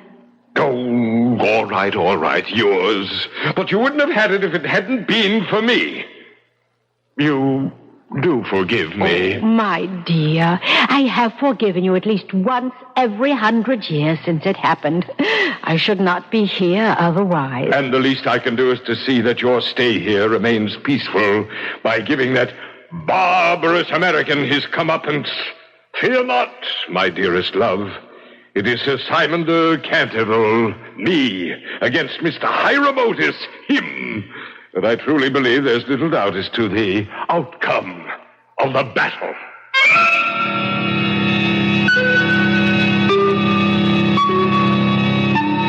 A blue blood stain? What do you mean a blue blood stain? Just what I say, Mr. Otis. The stain's reappeared, and this time it's blue, Daddy. Now, look, I don't know what you two are up to. Up to? For your information, the boss painter who's redecorating the upstairs bedrooms complained that somebody's stealing his paint. And you think that Jeff and I would... Who else? But why would you think that? Because the way I see it... Yes? How do you see it? Well, I don't know how I see it. All I know is it doesn't make sense. And we better start making some sense around here because we open in a week. Now get rid of that stain. Once and for all, get rid of it.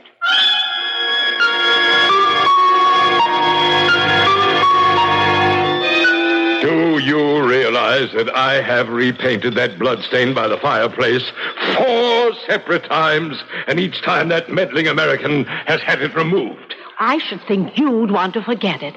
After all, it's a reminder of why you are doomed to haunt Canterville Castle. Oh, dear, and I with you. But you are not. You can leave any time you wish, Eleanor. Oh, Simon, not without you. Oh, my dear. Was ever man so loved by woman as I by you? Or I by you. And yes, I killed you. Because you loved me. Well, however you put it, I condemned us both to eternal misery. Well, it shall be misery in peace. For nearly 400 years I've haunted Canterville Castle without hindrance. Yet what that vile upstart has put us through in the past 3 years, tearing down the castle around our heads, building it up again around our heads, and the noise. And now he means to turn it, my castle, into what they call a tourist attraction. Never! My dearest, what can you do? That beastly American must be driven out. And his family with him. I know. Let me see what I have in the way of grisly costumes. Yes. I think this should do the trick quite neatly. Which is it? Gaunt Gibeon, the bloodsucker of Bexley Moor. Oh, that's smashing.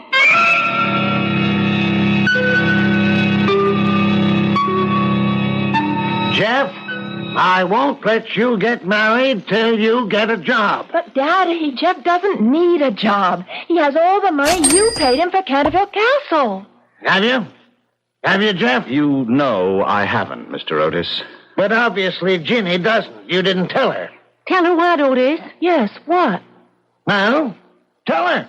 Ginny, I'm afraid that just about every cent your father paid for Canterville went to pay off back taxes, liens, mortgages, interest payments, and the Lord only knows what. Oh, Jeff. Well, don't you see, that's why I sold Canterville in the first place. I had to.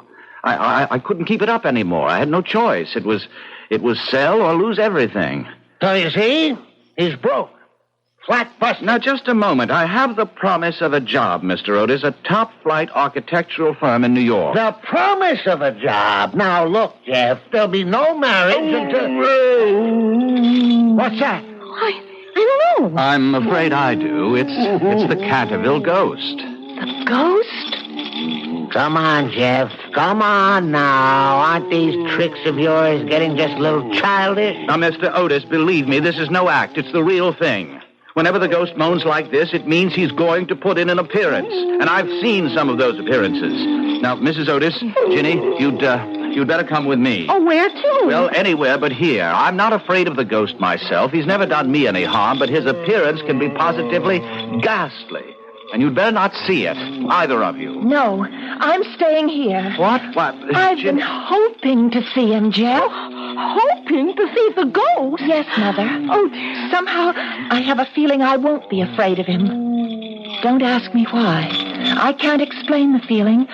I just know I won't be. Of course you won't. Jeff let you in on his little gag. But I suppose I'm to be scared to death, huh? Oh, but Daddy, there is a ghost. You've got to believe it. Oh, look! Oh, my heaven! blood! I must have blood. He's got to be kidding. When I say blood, I do not mean a drop or two. I mean gallons. For am I not Gaunt Gibeon, the bloodsucker of Bexley Moor? Blood! Blood, my foot. What you need is some oil for those rusty chains. And I just happen to have a can of Otis all-purpose here in this desk drawer. Cringe, thou knave! Grovel in abject fear before me. Now, here's that can of Otis oil. Oh! Oh, knock off the screaming. You got nothing to scream about, because believe me, this oil will do the trick for those chains of yours. Leave off! Thou art ruining my chain. Daddy, stop it. Leave him alone. And another squirt right Daddy, here. stop it. Give me that can. Here now. Leave him alone. Can't you see how unhappy he is? Oh, now, look, Ginny. Any guy tries to pull a gag on me. This is no like gag, no trick. This is misery. Oh, look at his face. Look into his eyes. He's in agony. I've never felt so sorry for anyone in my life. You feel sorry for me? Oh, yes. Oh, yes. No one has felt sorry for me in over 370 years. I do. Well, you frighten me. Oh, no, you can't be. You couldn't be. No. Not the Golden Girl. Oh, come on, you two. Stop it. Nice little act, but just a little creaky in spots. You clod! You lout!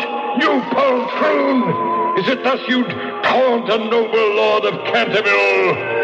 Hear me, then. I sought but to warn you hence by harrowing up your soul. But there's another way to be rid of you. Death! No,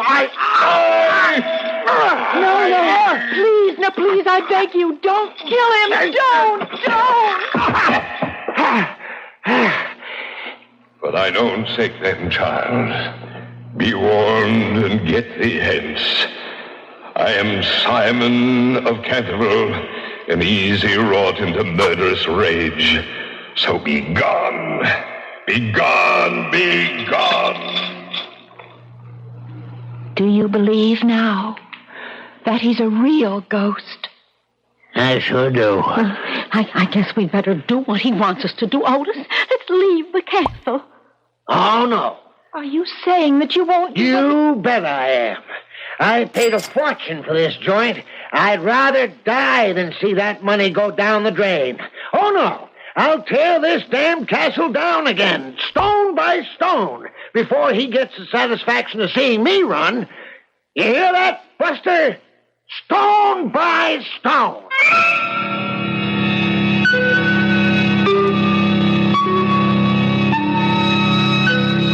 It certainly appears that for once, for the first time in nearly 400 years, the ghost of Sir Simon de Canterville has met his match. What happens, you may ask, when ancient English ghost meets eyeball to eyeball with modern American business tycoon?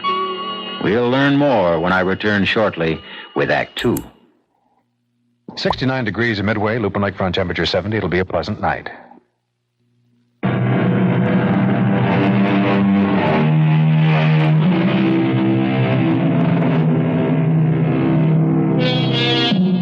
Now, really, you know, Sir Simon de Canterville, or rather I should say the ghost of Sir Simon de Canterville, can't be blamed for threatening to kill Hiram Otis. After all, it is his castle, or it was, and, well, how would you feel if you'd lived somewhere for nearly 400 years, only to have someone you'd never seen before threaten to tear the place down, stone by stone? Now, you really can't blame him for being in a towering rage. Eleanor! I shall rend him limb from limb. Oh, Simon, perhaps we ought to leave the Americans in peace. Oh, no, no. Oh, darling, please. I say no. Oh, Simon, please. Don't make me speak severely to you. Severely? Well, truthfully, it's quite possible you've lost your ability to frighten people. Lost my ability to frighten people? Yes, dear. You are but a ghost of your former self. Just what do you mean? Well, I very much fear that you're growing stale. And in the parlance of the day, why, you simply can't hack it anymore. Hack it? Not able to hack it? Me? Oh, Simon, come now. Were you not reduced to using brute force? You, who through all these centuries have prided yourself on the artistry of your hideous disguises. You failed to frighten a mere mortal. And Simon, an American at that. Well, he's a clod, altogether too stupid to have even a semblance of nerves. Is that thunder? I think so. It just occurs to me. I've always been at my best during a thunderstorm. True enough. And tonight, to judge from that sky out there, will be a night of elemental fury. A perfect background for haunting. I shall outdo myself this night. I shall employ a disguise so horrible, so fiendish. Something guaranteed to drive the churl out of his skull. But what? Yes, that is the question. What shall it be? Oh, I have every confidence that you, my sweet, will create a costume that every ghost in England, in the world, would give his winding sheet to possess. Oh, you are too kind, altogether too kind. But let me think, You have it? Yes. You, my darling, have given me a thought. Winding sheets. That is the ticket.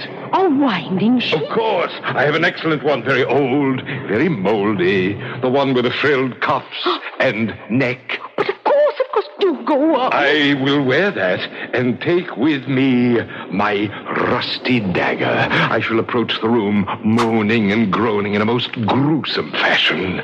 When I enter it, I shall stand over them in the form of a green, icy, cold corpse till they're all but paralyzed with fear. And then I shall cast off the winding sheet and crawl around the room with white, bleached bones and one rolling eyeball. Oh, Simon, dear, you have outdone yourself. I dare say even you will agree I can still cut the mustard, my dear. Oh, you can, you have.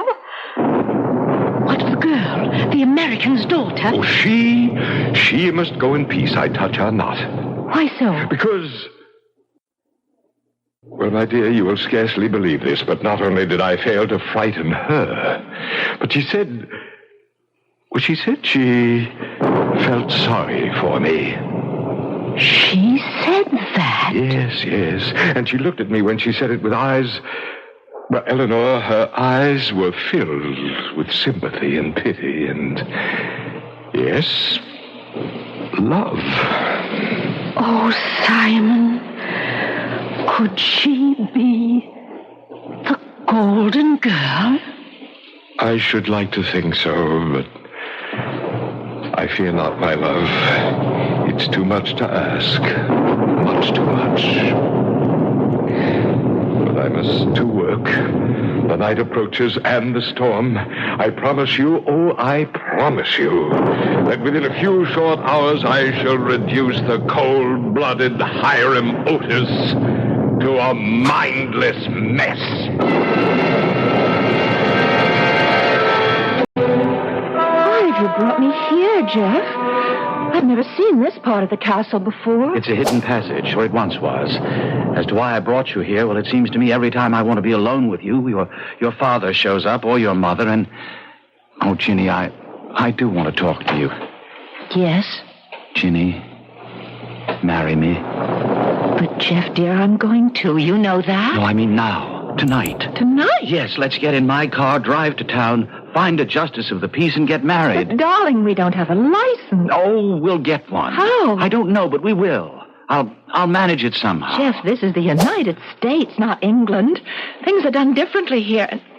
And anyway, there's no sense discussing it because I just can't go against my father's wishes. Oh, you don't have to be afraid of him. Afraid? Darling, I'm not afraid of him. I love him. I know what you think. That he's hard and domineering and ruthless and a lot of other things, but you know, inside, he's not that way at all. Perhaps not. Unfortunately, I only know him from the outside. But as time goes by, you'll learn to know him better, and you'll see... Ginny, you're not a child. You're a woman.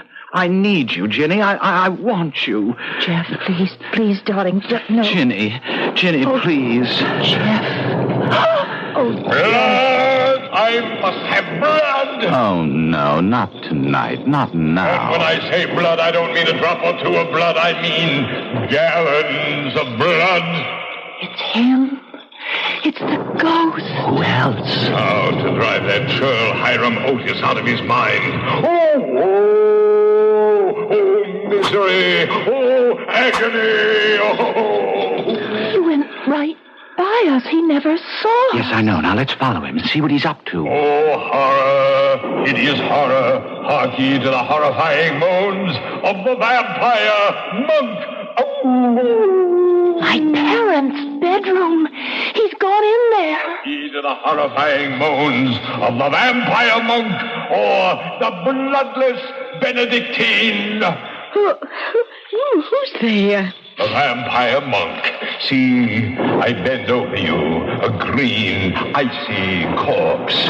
Watch as I crawl around the room with white bleached bones and one rolling eyeball. What are you doing on the floor? Huh? Oh, why, you're the ghost, aren't you? Well, please now, could you be just a bit more quiet? My husband has had a very tiring day and he needs a sleep. And you're certainly going to wake him up sooner or later with all that moaning and groaning. Well, I am a ghost. I'm haunting you. All right, but please do it quietly. You ride and ridicule me, would you? Oh, but please, you misunderstand. Pay for it. Aye, woman, pay with thy heart's blood. You've seen your daughter for the last time on this earth. For the last time. Jeff, he means me. No, darling, he can't if he didn't see us following him. I have seen you. I saw you there in the secret passage, but was too busy with other matters to be bothered with you. I saw you following me. From the back of my head, I saw you. Stand aside, Geoffrey de Canterville. I take your beloved with me into the next world. Oh, no, you don't. I warn you. You're a Canterville. and I would do you no harm, but stand in my way, and I will place on you, as I already have on them, the Canterville curse. No. Oh, no. Oh, yes. Stand aside, I say. Stand aside. Wait. Yes? If you wish to take me into the next world, all right, go ahead. But leave Jeffrey alone. Leave my parents alone. Don't harm them. You would give your life for them? If I must. Ginny, no. Ginny! Oh, Ginny! Jeffrey! She's gone, vanished. Yes. What does it mean? Oh, good Lord, what does it mean? What? What does what mean? What's going on here? Hiram, that ghost, he's taken Ginny. He's taken her with him into the next world. Oh, come on now. It's the truth. In heaven's name, Mr. Otis, wake up to the truth. The ghost of Simon de Canterville has taken Ginny out of this world and into his own. And you'll never see her again. And I'll never see her again. What the devil are you talking about? It's the curse of the Cantervilles. The ghost placed the curse on you tonight. Oh, what lies ahead for you, Mr. Otis? Yeah? What does lie ahead for me? I can't even begin to tell you. And even if I could, I wouldn't dare.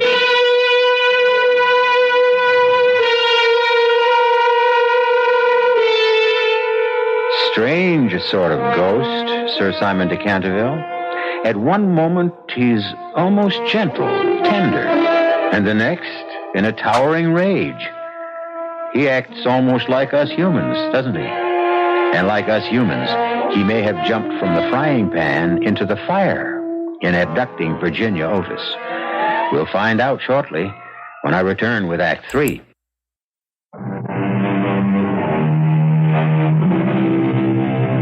This is WBBM Chicago.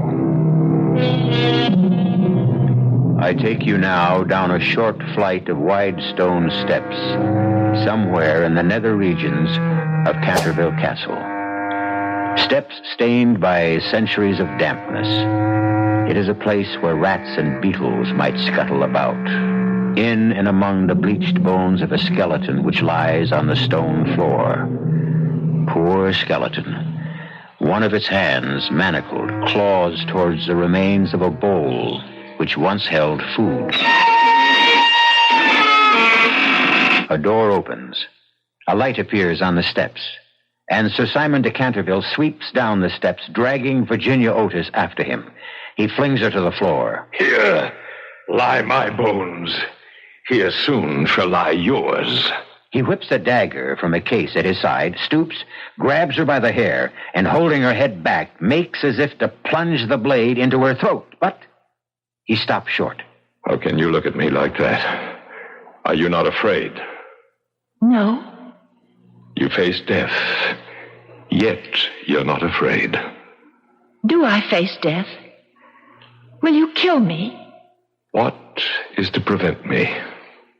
You killed once out of passion and have suffered nearly 4 centuries for it. Would you dare again? I would. Well, then, if I'm to die, I suppose I shall.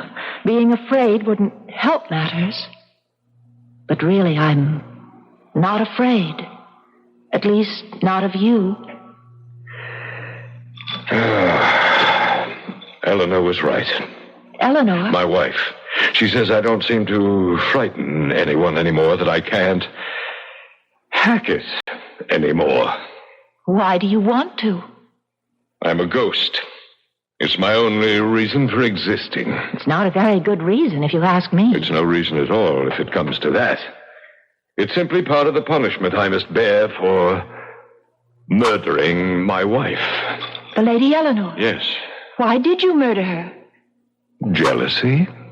Unreasoning jealousy. I thought her in love with another man. I found out later how wrong I'd been. But it was too late then. I assure you my remorse was so great I hardly struggled at all when her brothers chained me in this dungeon. and starved me to death.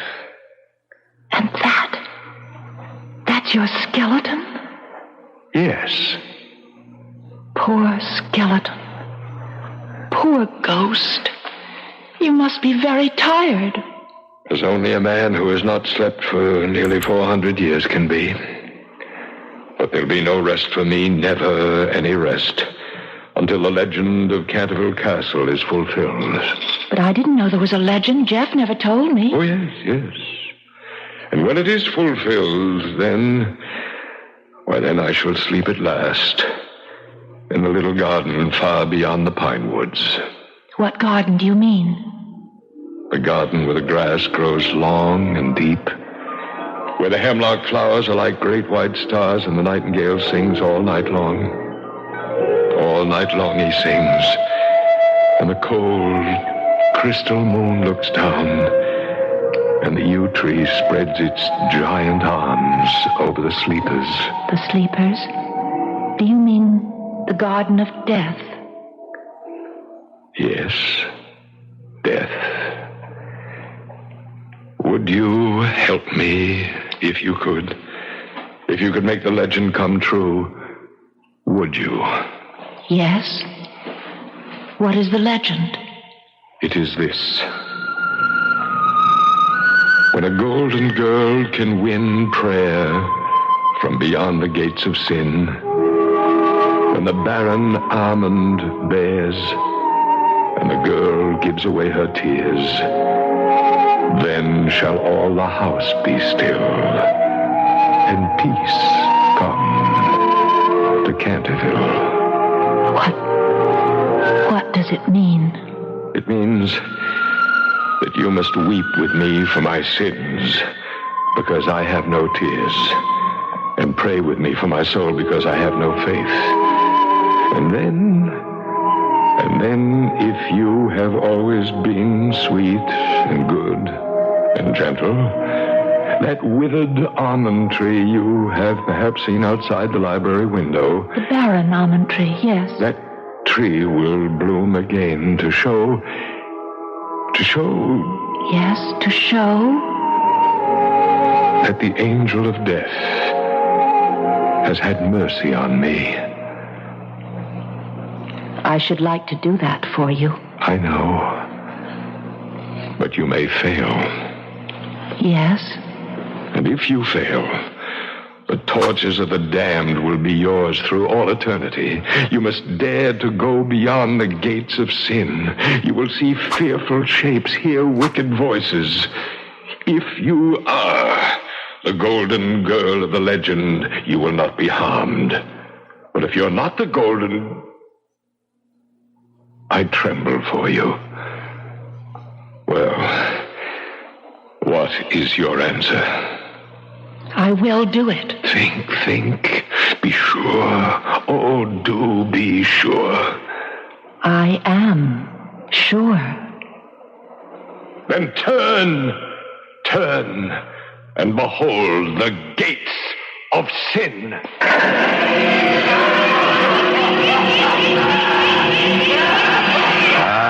You shrink back. You are afraid. The shrieks, the laughter. Worse lies beyond the gates. Far worse. You are afraid. And I am doomed. No. You will go for me. You will go beyond the gates of sin. For you, or any other soul. And give me your hand. Let me kiss it. Your fingers cold as ice. Oh, but your lips burn like fire. Soon, perhaps my lips, too, shall be cold. If you are the golden girl, I pray God you are, for your sake more than mine. You must release my hand now, if I'm to go beyond the gate. Yes, I know. Only... Let go. Let go. Go. No, Virginia! Come back! Come back!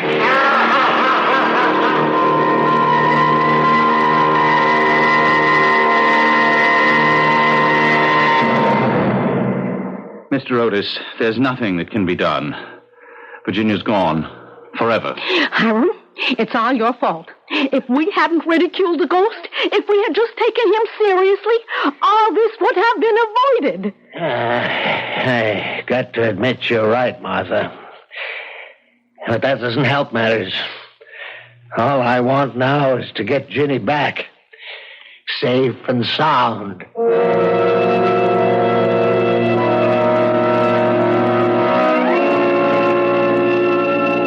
The girl, where is she? She's gone. Gone. I've been a fool. I thought she might be the golden girl, the girl of the legend, and I let her go beyond the gates of sin. Oh, no. If that be so, I am done with you, Simon. Oh, no, not you. Oh, don't touch me. Don't touch me. You are revolting enough to be human. I tried to stop her at the last moment. I tried, but it was too late. Too late. Too late. Simon. The nightingale. Eleanor. The nightingale. Oh. It sings. It sings in the garden of death. It sings. Oh, and the girl, Virginia. Oh, she succeeded. She must have. Simon, look. Virginia. So, Simon. You've returned. From beyond the gates of sin, you've returned. Did you think I wouldn't? Yes, I thought that. I knew I would. I'd not have gone past those gates if I hadn't felt sure. Then you are the golden girl of the legend. You are the golden girl. Are you saved now? Oh, yes, child, yes. I'm saved. After all these centuries, released. And you're the one who did it. Eleanor, she is the one. Well, what can I do to thank her? What? What? Oh, Simon. Restore her to her own world. What else, dear?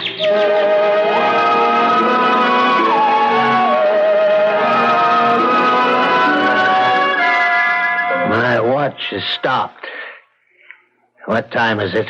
It's nearly 3 in the morning. 3 in the morning? I've got a 9 o'clock committee breakfast. Oh, what am I saying? Business. It becomes a habit. My little girl is gone, but my first thought is Oh, God in your heaven, what kind of a man am I? Oh, Hiram, you're a good man. You just lost yourself in making a living. Yes. Lost myself in making a living. Yeah. We spend too much of our lives making a living. We should spend more of it living. I guess your ghost knows that, Jeff. I don't know whether he does or not. I do. What was that? I thought I heard... Why, it sounded like Ginny's voice. Yes, I thought I heard it too. You did, Jeff. I'm back. I'm here. Ginny. Oh, my God. Ginny. Oh, Ginny. Oh, my baby. Ginny. My baby. Where have you been? What happened to you? No, don't ask me. Don't ask me that ever Yes, again. but Ginny... Daddy, I love you, but please don't, not ever, try to tell me what to do with my life, my soul, again. Let me do what I want to do, what God put me into the world to do. You sound strange. No, not strange. Truthful. I've seen what lies beyond this world, beyond us. And we here on this earth, we think that we're the end of everything, and we're really only the beginning. Daddy.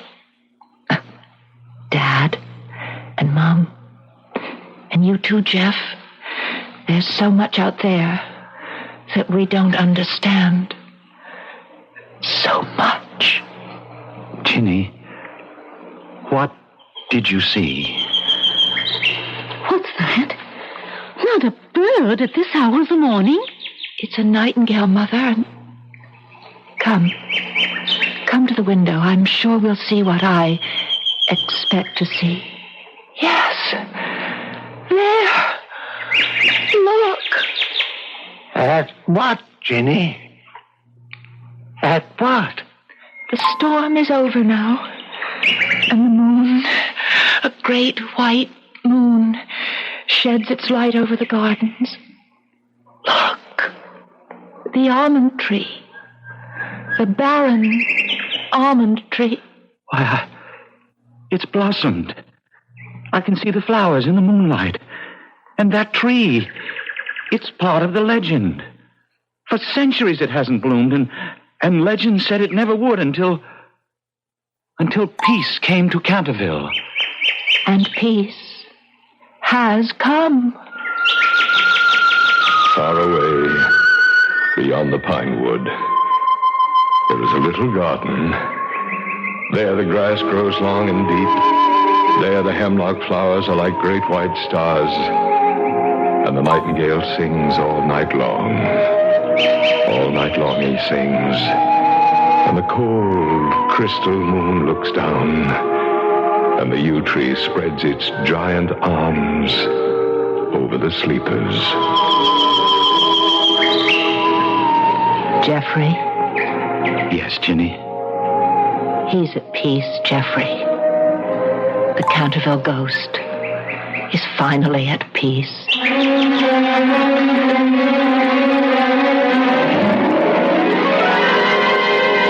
This story, this beautiful story, we owe to a man named Oscar Wilde. Perhaps some of you know the tragic details of the last years of his life. Well, no matter. What's important is what he wrote. Almost 100 years ago. Wrote what entertained you in this past hour. And perhaps enlightened you, too.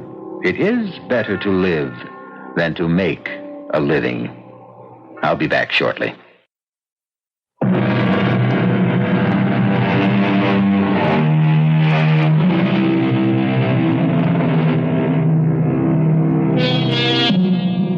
Oscar Wilde is buried in Père Lachaise Cemetery, just outside Paris. I visited his tomb, a tomb over which a sad angel with drooping wings weeps. And yes, I bowed my head, not so much in homage to the man as to the spirit within him, the spirit within all of us, our own private, very private Canterville ghost. Our cast included Arnold Moss, Marion Seldes, Mildred Clinton, William Redfield, and Robert Dryden. The entire production was under the direction of Hyman Brown. The answer's still the same. No dog, no baby. Just be happy with these dumb plants. They're bad enough. Taking up the whole bloody windows. I hate you. Yeah, look, I'll let you keep them. I hate you. I wish you were dead. What did you say? I said I hate you. I wish you were dead. Did you really say... Hey, what? What's this? The bloody plants are on my neck. Hey, Barbara, they're all around me. They're choking me. I can't get them off. Hey, Barbara, they're too strong. Barbara, don't stand there. Get them off. Get the scissors. Barbara, the scissors. I hate you. I hate you. I want you dead. Radio Mystery Theater was sponsored in part by new sugar-free diet 7-Up and Sign-Off, the sinus medicines.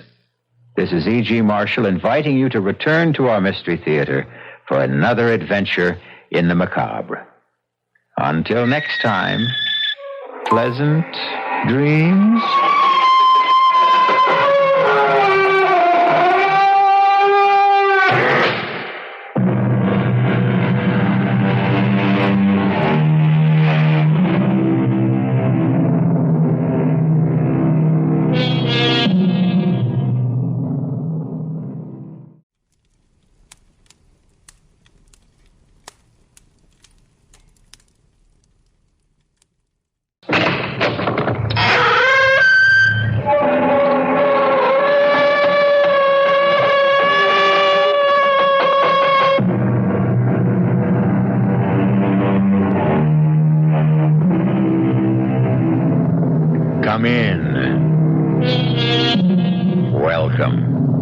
I'm E.G. Marshall. For most of us, is there any more alluring form of minor masochism than the good old-fashioned ghost story? The icy fingers running shivering shocks up and down the spine, playing that fascinating dichotomy of, this might have been me, but, oh, thank the Lord it wasn't. So this ghost story begins with Joel and Jane Trent, early 20s, married 8 months, starting out in life with a future unlimited, except the present unfortunate necessity of counting every penny to make life work and to live in some dignity and comfort. And then, the fabulous break, or what seemed the fabulous break, that marvelous ad in the classified section of the Sunday Chronicle. Joel, I found us a home. Are you listening? All ears. Eminently desirable, 2 bedrooms and bath for the right couple. Fully furnished, sublet for at least 2 years. Please, not before 10 a.m. Sunday, HSM Apollyon, 27 Southwest 62nd Street. So? So what? That's right off Central Park. It'd cost a fortune. I saved the best for the last. Rent, $200 a month. 1 month security. There's got to be something wrong with it. Why? It's too cheap. Does that mean we can't look at it? No, we'll be there on the dot, fighting the line. What have we got to lose? What indeed? And don't be afraid of a crowd. Yours is the only paper this ad will appear in, because it's you I want. One advantage of being a rather special printer's devil.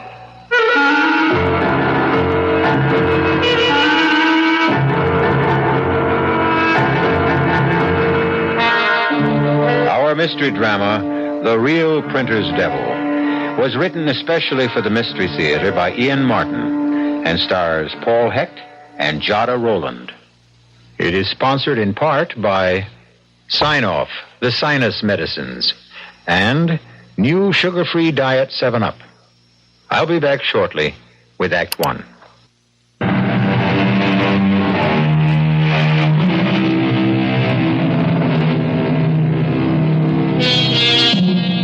Could there be a more mundane, run-of-the-mill beginning to a really haunting ghost story than 2 young people on the way early on a bright Saturday morning to answer an ad for a sublet furnished apartment? But such an apartment. From their point of view, a steal at the price, at the location, containing everything they ever wanted, a long-term lease, a promise of heaven. But from another point of view, oh, well, that, as we shall see, is the hell of it. The rooms will be small. So, how big are we? It'll be crawling with cockroaches. My best friend's uncle's cousin is an exterminator. It did say 2 bedrooms, didn't it? That's what it said. The second one is probably just a walk-in closet. So, I'll build a fresh air duct to it. A crib doesn't take all that much floor space. Oh, hold it. What's the matter? The baby didn't... No, the baby didn't do anything. It's me. Oh, the way my tummy's revolving, it's lucky there aren't 3 of us here already instead of 2. I'm scared. Of what? Look, 62nd Street. This is the corner. Supposing it really smells. Supposing the price was a misprint. Supposing the John's out in the hall. Suppose someone got there first and took it. No way. It isn't even 10 a.m. yet. Oh, never mind. Let's get going. What was the number? 15? 17? 27. There it is, on the other side of the street. Oh, it's an attractive building. Yeah. Hey, there's a nice little garden around the main door. And it looks so well kept up. Oh, Joel, it just seems too good to be true. Well, come on. Let's find his bell. Here it is. HSM Apollyon. That's our fairy godfather. Don't call him that. I don't care how gay he is. The apartment's all I care about. Press the bell. Okay. Be ready when he buzzes down. Yeah. Oh, why doesn't he answer? Maybe he's in that John down the hall. Oh, you... Enter, my love. Oh, I love the carpet. Bittersweet. I hope nothing I said hurt his feelings. Well, the elevator's waiting. Let's get it over with before I faint. I have a few butterflies myself. Got the floor number? Yeah. And we are off. Everything's so clean and efficient. Well taken care of. You sure it wasn't East 62nd? No, look, here, 27 West. I hope it's not too high up. What floor is it? Oh, forget it, darling. That's for later. Well, here we are. Aha! I thought I heard the lift. My Anglican background, or I should say English. Elevator, I meant, of course. Are you here to see the flat? Apartment, I mean, naturally. Yeah, we are. I'm Joel Trent. This is my wife, Jane. HSM Apollyon here, and won't you come in? You know, everyone always thinks I must be retired Navy or something. HMS, you know. His Majesty's ship, whatever. Only it isn't. It's HSM. Stands for something quite different, I assure you. And besides, I'm not one for water at all. Can't abide it. Well, this is the vestibule or the foyer or perhaps the hall, you'd call it. As you can see, it's very much like any other of its kind. Oh, not at all, Mr. Apollyon. It's absolutely fabulous. Oh, well, not exactly, but how nice of you to say so. One does do quite a bit of traveling, and some of the things you see, particularly those from the East, are quite, well, I won't say fabulous, unique, perhaps. Now, that Chris, for example, would you believe that it has both perfume and poison forged into the steel of its blade? And the sorcerer's cane, well, that's real hair, you know, at the handle. Now, which would you like to do first? A cup of tea and get acquainted and then do the flat, or the other way around? Oh, if you don't mind, I'm just dying to see the apartment. I mean, the flat. Then off we go. Oh, no. By the by, before we do start, only because once before I did have quite a disappointment after showing a rather peculiar individual the apartment some 19 years ago. This man went all the way through the apartment. He was some sort of a minister, as I remember. And after deciding to take it, he changed his mind when he learned the number of the flat. You did notice it, didn't you? Joel knows it. I don't. What is it, Joel? It's apartment D. On the 13th floor. Oh. Well, that's just a silly superstition, isn't it?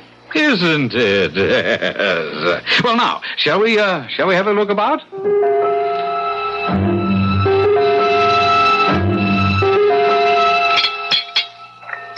Do you take sugar with your tea, Mrs. Trent? 1 lump, please. But really... Mr. Trent, or would you prefer something stronger? No, tea's just great. 2. Lumps, I mean. How about milk, Mrs. Trent? No, thanks. Neither of us. But really, Mr. Apollyon, this is awfully kind of you, but we must be holding you up. I'm sure there'll be loads of other people in answer to your ad. Well, they're not here yet, so we can enjoy our tea, eh? Besides, my dear, I have a sneaking suspicion that... your cup, Mr. Trent. That not so many people are going to turn up in answer to the ad. For a dream apartment like this, I can't believe that. I was surprised there wasn't a line a mile long. Well, how nice both of you are. You know, I've really taken quite a fancy to you. That's very sweet of you. Yeah, thanks. Thanks a lot. It's so difficult today to find young people with all the good old-fashioned virtues. What am I saying? It's been very difficult for generations. So for my purpose, you're quite ideal. I don't quite understand. Oh, I thought I'd made myself quite clear. You're just the people I want in my apartment. That is, of course, if you're interested. And if there's anything I can do to make it more attractive to you. Attractive? Well, the whole place is just a dream. It's the sort of place Joel and I made up dreams about living in after saving everything we could make for the next 10 or 20 years. And now to think that at a price we can afford, we can start living that way right now. Oh, dear me, now, I didn't mean to upset her. She's only crying because she's so happy. You see, you got to excuse her. It says in the book that women in her condition sort of... Oh, Joel. Oh, it just slipped out, Jane. Women in... We just thought we'd have trouble finding something we could afford, and we wanted to have plenty of time.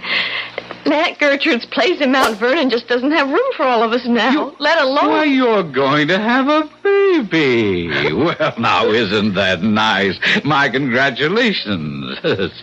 It's a sort of a bonus in a way. You mean you don't mind babies? Mind? I love them, just adore them. You can't know how much extra pleasure they afford me. Oh, gee, that's great. What did you mean, a sort of bonus? Oh, that. Why, to think of being able to use the crib and the baby bath and all those things I once bought for a tenant and his wife and baby who were unfortunately lost in a plane crash on the very day they were to move in. How awful. Yes, snatched away from me at the last moment. Oh, I don't mean that the way it sounds. You see, I'd grown almost as fond of them as I have of you. Now, we must get down to business. I'll have the bed taken out of the small bedroom and set up the crib for you. And when could you move in? Why, the sooner the better. At your convenience, of course. Oh, if I told you my convenience, my dears, I'm sure I would shock you. Try me. Well, today. This minute, this afternoon. If at all possible, not later than 6 o'clock. You shocked me. I know the ad said immediate occupancy, but I wasn't quite expecting it Let me this soon. explain. I had a tenant, you see, a most interesting man, a sort of a Billy Sunday, you might say. Fascinating challenge. Challenge? Oh, well, I shouldn't admit it, but I feel I know you both so well, even after the short acquaintance. Do you know, I've traveled a great deal, and I've never been able to resist the inordinately evil things that men have dreamed up as the centuries went rolling by. The grimoires, the devices of the Inquisition, our own New Englanders. Well, I bought all sorts of quite horrible things. Pictures, instruments, statues, charms, and so forth. I keep them all hidden away in that big closet at the end of the hall. Oh, that's the only thing that's off limits, by the way. I keep it locked. Oh, that would be perfectly all right. There's plenty of other closet space. And you wouldn't be interested in this awful stuff anyway. As I said, this man was a minister, so I thought I'd really give him a start. So, I replaced everything and hung up all this perfectly awful stuff. Oh, quite bone-chilling and terribly evil. But why? Well, I wanted to see his reaction, so I thought I'd scare him off. And naturally you did. Good gracious, no, he loved it. Couldn't wait to move in. But someone greater than us solved the problem. Unfortunately, he was taken from us with a heart attack. Oh, the poor man. Yes, actually, he never realized how fortunate he was. But I didn't mean to depress you. Let's get back to all the fun and practical things. Now, I have some urgent business in the Near East, and I've booked an overnight plane for tonight. If I could possibly make that... Joel, there's no reason why not, is there? You have the money. Yeah. And we'd have the time to run up to Mount Vernon and back and get enough clothes to settle in. Then we could bring the rest later. Well, I guess it might be arranged. By the way, what business are you in, Mr. Apollyon? Oh, that's a little difficult to explain. Rather like the import and export business. Oh, you deal in objet d'art. In a sense, yes, but perhaps a better word would be subjects. But to get back to our business, if you have the rent and the security with you, we'll exchange them for the keys and sign the leases, give you a thorough briefing on the entire apartment, and then I can be off just as soon as you return. Well, Mr. Joel... Oh, forgive me, but at my age, I think I can take the liberty to use your first name. I'm a rich old man with no children, and money is no object to me. Now, if the rent is too high... $200 a month for a 2-bedroom apartment furnished like a palace? Why, Hush, hush, hush, hush, hush, hush. Now, it's all I want from the right people. Besides, there is one little catch to the whole thing. Oh, dear, I hope it won't prove too much of a problem. Oh, catch? Yes, I'm afraid so. Are you by any chance afraid of cats, Jane? cats? No, I love them. So does Joel. In fact, we've been thinking of getting one. Oh, well, now that is a relief. You have one. And such a cat. Pure Abyssinian and the delight of my life. He's the only reason I must always find just the right tenants. Can we meet him? He might not like us. Oh, have no fear about that. Smokey, that's his name. Smokey, he loves everyone. Well, where is he? I'm dying to see him. At the moment, he's at Le Chasseron, being attended with loving care by Pierre and Christophe. So he will look his very best for his new conquests. Conquests? You, my dear. Oh, I promise you he will win your heart and soul when you meet him on your return.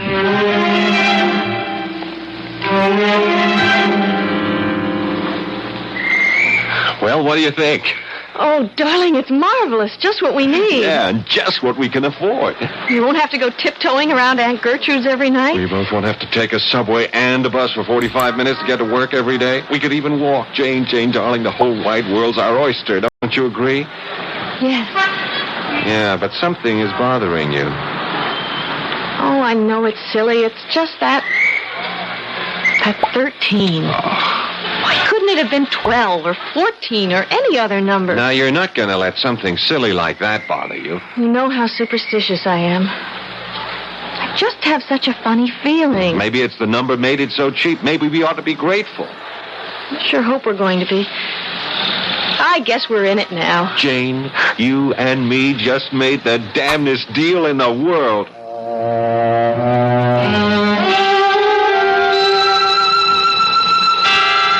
If only Joel could know how prophetic those words are. If only all of us were a little less gullible, the devil might have a long, hard task that could even discourage him. And if only he'd just take the people who are going his way. Why is he driven to tempt and maneuver and triumph by winning the others by artifice and indirection? Is it because he was once an angel, and when Lucifer fell, in his own shame, he must drag the rest of the world into the pit with him? I'll return in a moment with Act 2. Warm night in Chicago, 79 degrees right now at Midway Airport, getting up to 93 for the day Thursday. In the fourth period of play, 22-22, Jacksonville and the Chicago Fire are tied up.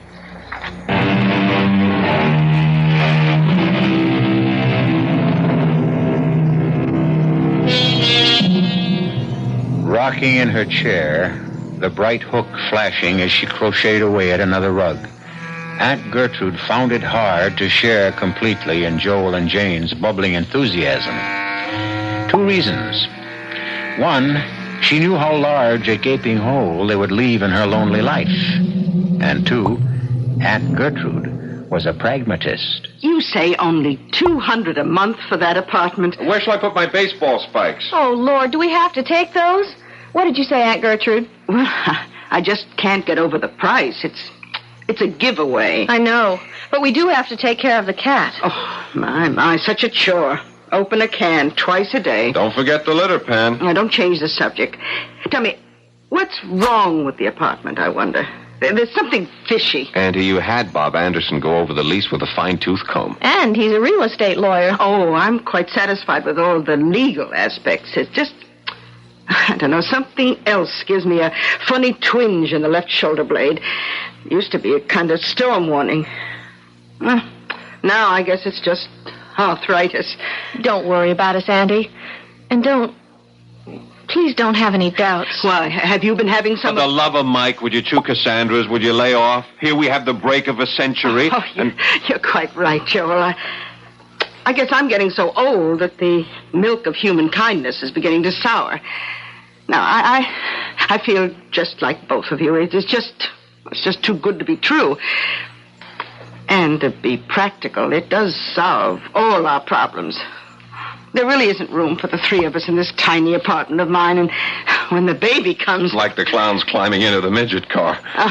Yeah, well, I'm going to miss not being part of bringing up that baby, though. Oh, you'll have plenty of chance. I'm going to leave that bed in Baby's room as well as the crib. Besides, there's a huge couch in the living room. There's the cab. Oh, brother, are we all packed? Yes. Well, I guess this is it. I'll take the heavy suitcase out first. Oh, it's going to seem strange with only one instead of three. At least we're not changing numbers. Oh, the cat makes 3. He's pretty special. He's an Abyssinian. Oh, what's that? Oh, they're gorgeous. Looks like a Siamese with blue eyes and a lovely gray coat, like the gray in Chinchilla, only shorter. His name is Smokey. Come on, Janie. Rustle the bustle. Our chariot's waiting. Oh, wait a minute. I need the phone number. Jane, take a couple of the shopping bags out, will you, honey, while I write it down for Andy? Sure. Only how did you get the number? I forgot all about it. I took it off the bedroom phone. Let me see. 3131313. Oh, my, that's a terrible number, especially after apartment 13D. Janie doesn't know it yet. I want to break it to her slowly. Oh, you superstitious people. Oh, I got a twinge in my shoulder blade now like I was bit by a horse. Who was bit by a horse? No one, dear. Come on. Grab the rest of this gear before our impatient hacky runs out on us. Come on, be right out. Oh, Jane, I'm going to miss you. Oh, me too. So will Joel. What the heck? It's not the last time we'll be seeing each other. Don't forget we're having dinner Thursday night at the New Dig. Oh, that reminds me. Just in case I forget the address, can I have your copy of the newspaper? Yeah, oh, no, I left it downtown. Oh. Don't worry, I picked you up a fresh copy. The ad is on page 37, column 5, first one in furnished apartments. Now, look, this really is goodbye. Let's go. I'll worry about you. Promise me to call as soon as you're settled. Okay. Oh, it might be almost midnight. Don't Come mind. on. Now, that's the last call. It sounds like the trump of doom. Oh, goodbye, Goodbye, darling. Anka. We'll call you. Don't worry All about right, dear. Oh, I better get that address written down before I forget. Now, let's see. Page 37, column 5. Oh, furnished apartments. Here we are. Oh, that's very strange. The ad isn't in this paper. There's no ad at all.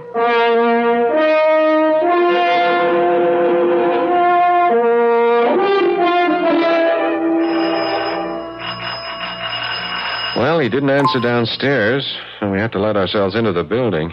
Maybe he's off getting old Smokey. Well, then I guess we should just use our keys and go right in. Well, that's what we paid the rent for. You want the honor? Oh, no, I'm terrified to let go of this bag with the eggs in it. You open the lock. Okay, here goes. I guess we need the bottom one, too. Yeah. Mr. Apollyon? You try, you're louder. Mr. Apollyon? Oh, look. It must be Smokey. Hey, Smokey boy. Oh, isn't he cute? Rubbing himself against your leg, just as if he'd known you all your life. But where's Apollyon? Hey, you don't suppose that he's... Look at Smokey. He's backing off as if he was inviting you to come in. Look, leave the rest of the gear here. You dump that stuff in the kitchen while I look through the rest of the house. Joel? Yeah, Jane, what is it? There's a note on the refrigerator door explaining everything. There's nothing to worry about. Oh, what happened? Darling, you know the oil shortage. They canceled the plane he was to leave on because of too few reservations, but offered him a seat on an earlier plane. Well, that's a relief. What are you getting all head up about? I don't know, Jane. I just had a kind of nutty feeling. I don't know what to call it. Death, I guess. I honestly thought I was going to find that nice old man lying somewhere with a heart attack or something. Yeah, I feel silly enough as it is. Now Smokey's laughing at me. Not him. It's explained on the very detailed note on the fridge. It's Smokey's din-din time. Oh. He's hungry. Look what he gets. Ugh, looks like raw flesh. Well, whatever it is, you can see he loves it. That cat is losing its attraction for me. Oh, don't be a goon. Look how crazy you are for steak tartare. Well, that's different. You give him some mouthwash after he's through. Where are you going? I'm going to bring the rest of our stuff in. Great, just dump it in the bedroom. I'll sort it out later.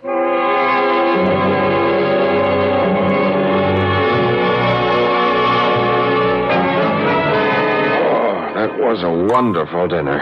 Oh, ought to be. Took long enough. What time is it?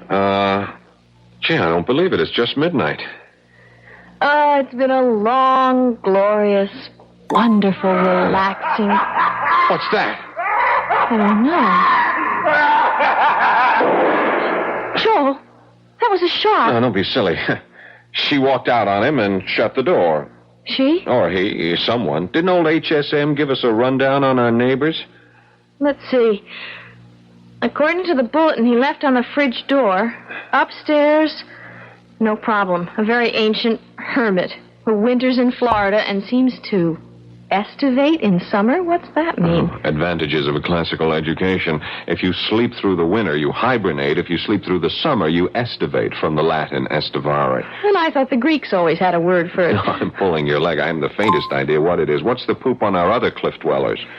Let's see. A, across the hall is a widow who just left on a round-the-world cruise. B, next door is a couple of swingers who never seem to be home at the same time. Yeah. And next door are two young kids he thinks we'll like, who go to the movies and theater a lot. Okay, I'll blame the noise we heard on the swingers. Let's hope that's their last contribution for tonight. Well, we're forgetting the dishes tonight. Oh, good. We're going to bed and pull the covers over our heads. It mightn't be a bad idea. Okay, let's go. Well, what are we standing here for? You're not just standing. I have my arms around you, and I'm loving you, and I'm wondering if maybe I was just the most trusting, gullible dum-dum in the world, and maybe you should fetch me a smart karate chop to the left temple. What are you talking about, my darling idiot? I'm just wishing your darling idiot hadn't taken all our dough and paid it out in cash for security and the first month's rent. How's the bed? Like floating on air. Then look a little happier. I'm just remembering I forgot to call Aunt Gertrude. Well, you can't call her now. It's after 1 o'clock. Hey, where are my pajamas? In the old beat-up case on top. Toilet stuff, too. Oh, but before you do that, could you do me a favor? Sure. I forgot my calcium pill. It's with all the vitamins in the kitchen. Okay, I'll be right back. Oh, Lord. Please don't let me have made a terrible mistake. I loved this apartment so at first, but now... Joel? Who's that? No. Please. Oh, Smokey. Oh, what a start you gave me jumping on the bed like that. Oh, you mad at me? Why are you looking at me like that? Did I forget to say goodnight? What is it? You want me to come somewhere? Oh, maybe I should have given you some milk. All right. We'll take care of it. No, the kitchen's that way. Not... Where is it you want to go? Joel, come here. I'll be right there. What is it, honey? Smokey, look at him. He came and got me and led me here. He seems desperate to get into this closet. And that's the one Apollyon has all his little ghoulish treasures tucked away in. We couldn't open it anyway. It's locked. Try it, just in case. Oh, there may be something of Smokey's that got locked in there by accident. Okay, here goes. Oh, how terrible. How terrible. And vicious. And unspeakable. And vile. Oh, no wonder that man. Oh, Joel, close it up. Oh, just shut away that horror. Oh, for God's sake, take me to bed and help me forget I ever saw it. Okay, honey. What about Smokey? Whatever it was, he found it and ran. Close that door up. Shut it. I wish I could think I'll ever be able to shut it out of my mind. No wonder I thought this was all too good to be true.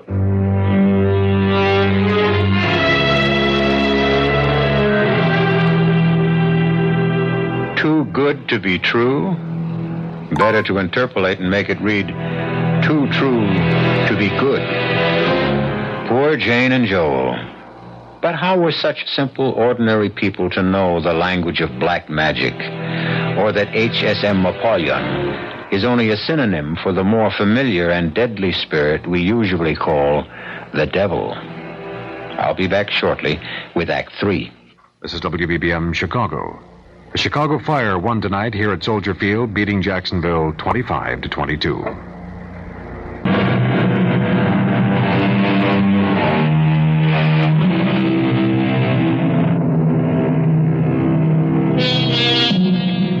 A short and classic definition of tragedy is the downfall of a noble person whose character is flawed by a single weakness which causes him to break a moral law, which leads to his destruction.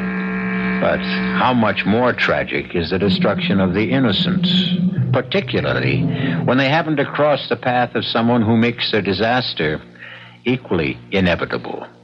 Which brings us back to Joel and Jane Trent. Jane? Yes, darling? You stopped shaking. You think you can sleep now? I'm sorry I was so childish before. I think it's because I'm carrying one. No, you aren't childish. I'm just the same. I got the willies, too. I guess it's just because it's all so strange to us. I think so, too. Well, let's get a good night's sleep, like everyone else has had. Good Lord, what was that? I don't know. It's from upstairs. It must be the old man. What's happened to him? I don't know.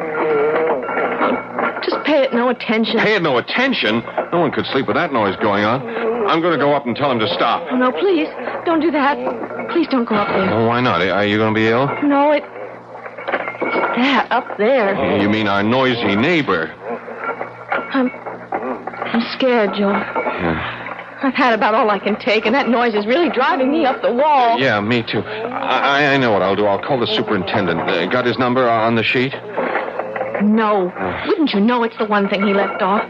It's just his apartment number, 1A. Oh, yeah. Look, I'll take a run down in the elevator and get him to come back up and see what's going on up there. Will you be all right alone? Yes. No. Oh, Joel, I don't know what's the matter with me. I'm not usually like this. I don't know what's got into me. I do. What? My son and heir. Oh, you male chauvinist. Just because she's carrying a baby doesn't mean a woman has to act like one. I'm sorry. I know, honey. Look, I'll tell you what. I'll just take the elevator up there, and I'll find out what's going on myself. Oh, no, you don't. You don't know what you'd be getting into. Go get the super. His name is Bill Josephs, 1A. All right. Okay. I gotta stop that somehow. Oh, well, here's your protector standing guard by the door. Go on in, Smokey. Keep Mrs. Trent company. I'll be right back.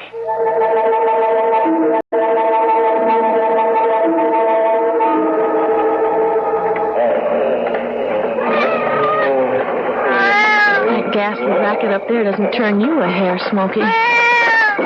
Then you're a male cat, so I suppose that makes us totally different breeds.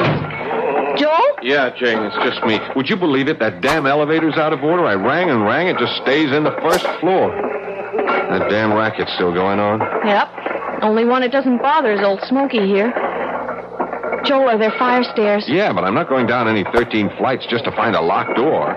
All the doors, even ours, have a safety lock on them. What are we going to do? Well, first off, I'm going upstairs to tell Barnacle Bill, or whatever his name is. It's Nemo. Oh, like Captain Nemo in 20,000 Leagues Under the Sea? I guess. Okay, I'm going to tell Nemo to up anchor and get out of range. Joel, don't get into any fights. With a guy old enough to be my great-grandfather?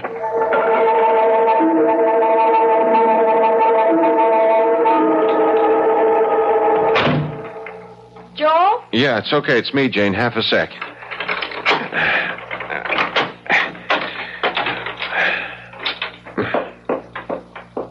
Joel? Yeah, I'm right here. Well, what did he say when you got him to open the door? What was he doing? I don't know. He didn't open the door. Why? Look, I don't know how to tell you this, Jane. Well, just tell me anyway, but tell me, what is it? Well, I took some newspaper with me to wedge the door so I wouldn't get trapped. I fixed ours.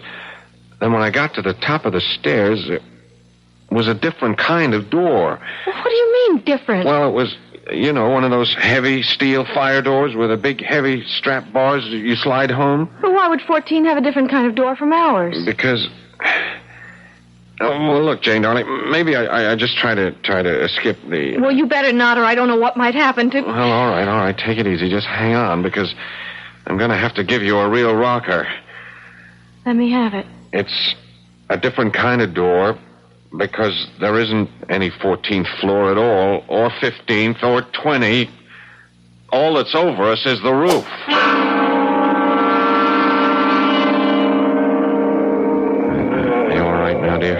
What's that you've been giving me? Oh, Brandy, I had a good jolt myself. The sound, it's still there. That's right. What causes it?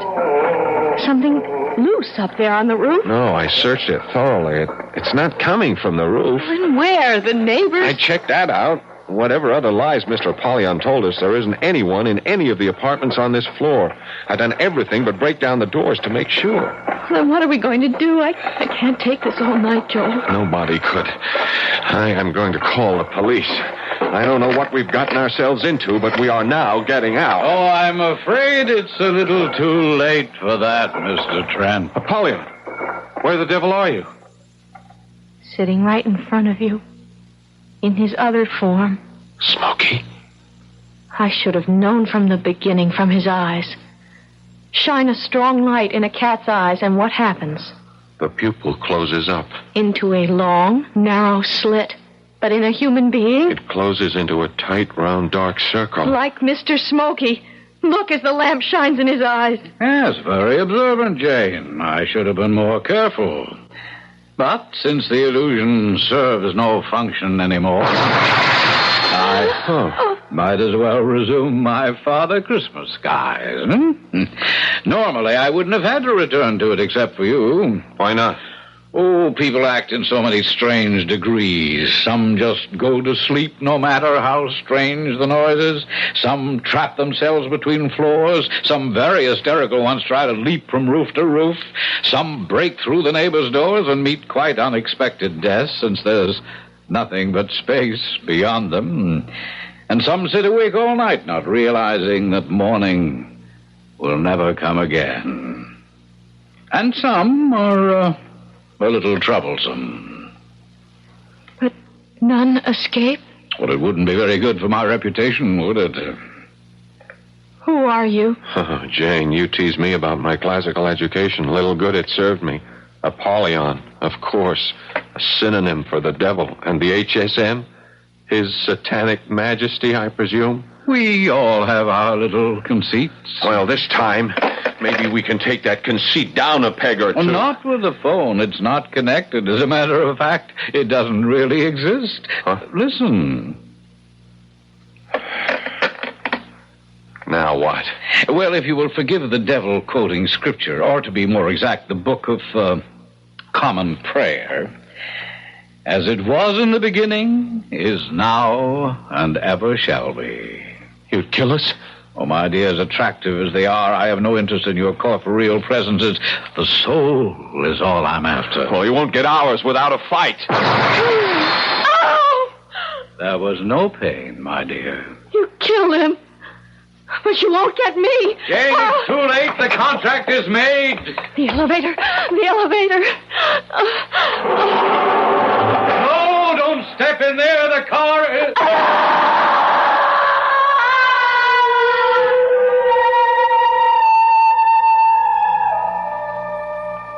Now, why didn't she wait for me to tell her the car was still on the first floor? Poor, crushed little sparrow. But what matter? The bodies live and die in the blink of time's eyelid. The soul is what lives forever. No time to waste philosophizing. Tomorrow is another equally busy day. A quick general cleanup, and then the ad must be sneaked into that one right paper so the Smithers will get it. I wonder what the New York Chronicle would have to say if they knew that they had a real printer's devil.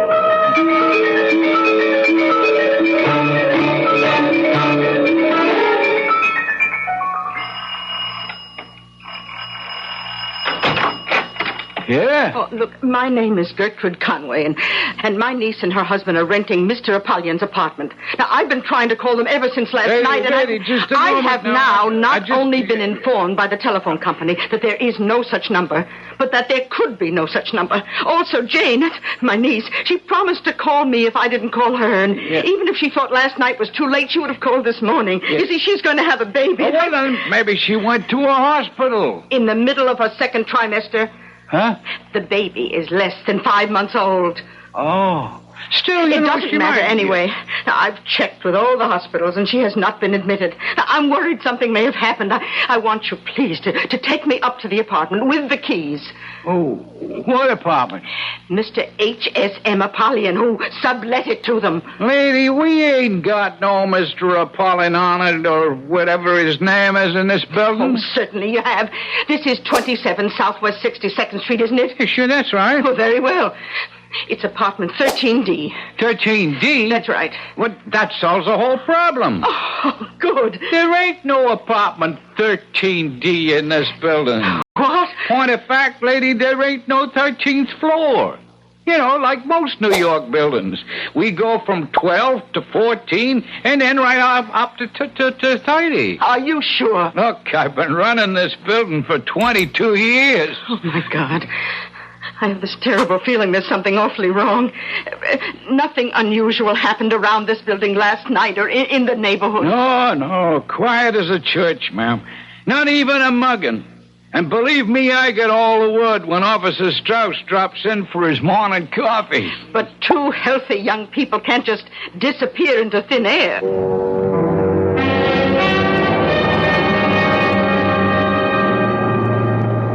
What was the floor, George?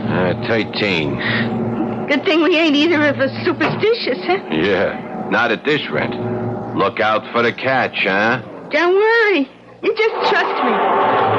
Aha! I thought I heard the lift. My Anglican background, I should really say English, actually. Elevator, I meant, of course. Are you here to see the flat? Apartment, I mean? Yeah. I'm George Smithers, and this is my wife, Violet. H.S.M. Apollyon here. Everyone always thinks I'm Navy, but I'm not. It isn't H.M.S., you see. H.S.M. stands for something quite different. Oh, yeah. Well, do come along in. I'm sure you're dying to see the apartment, and I can promise you I won't disappoint you. 2 more sacrificial lambs to the slaughter. Their doom, of course, is sealed. But, as Mr. Joseph says, so many people disappear in a big city every day. Not quite in this way, of course. But I suppose you can never be too careful. The sad trouble is that, as Elizabeth Barrett Browning said, the devil is most devilish when respectable. I'll be back shortly.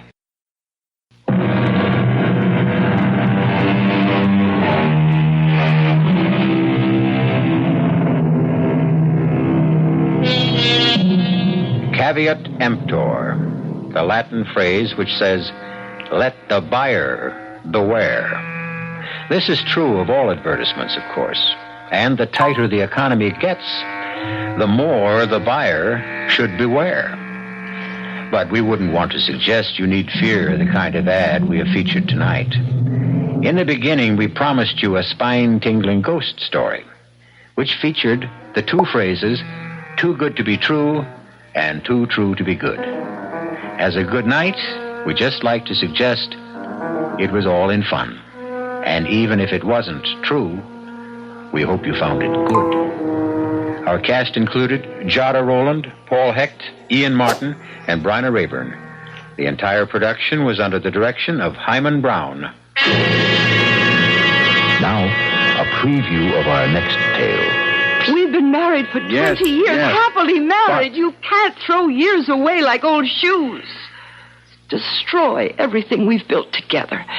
Everything we've come to mean to each other. I'm powerless to do anything else. Well, I am not. What do you mean? I mean that you're suffering from some sort of aberration. You're sick, Norman.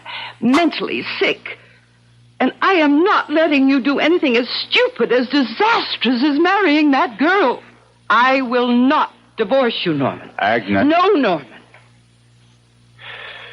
In a few months, it'll all be over. This sudden romance of yours will be dead. Stone cold dead. No. In a few months, I will be stone cold dead. Radio Mystery Theater was sponsored in part by Buick Motor Division and Anheuser-Busch Incorporated, brewers of Budweiser. This is E.G. Marshall inviting you to return to our Mystery Theater for another adventure in the macabre. Until next time, pleasant dreams.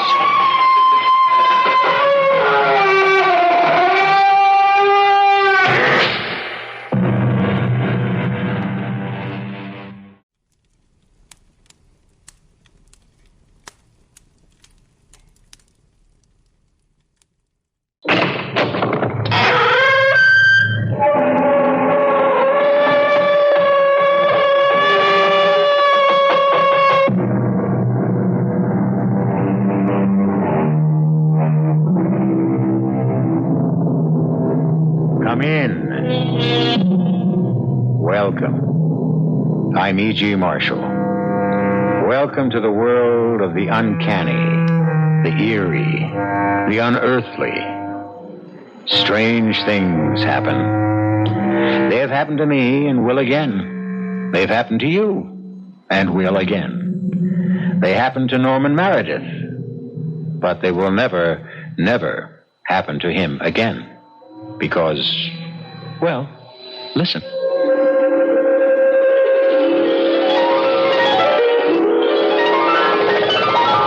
are you? How can you ask, Norman? Don't you know me? How would I know you? We've never met. Oh, yes, we have. Norman, dearest heart, I am the woman of your dreams. Your dream woman. Well, why'd you hold that knife? That long, sharp carving knife? To kill you, Norman. To kill you.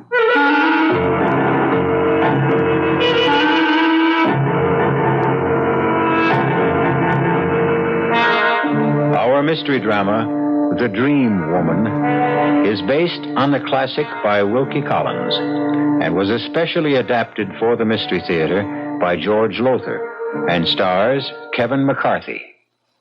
It is sponsored in part by Anheuser-Busch Incorporated, brewers of Budweiser, and Sign Off, the sinus medicines. I'll be back shortly with Act One.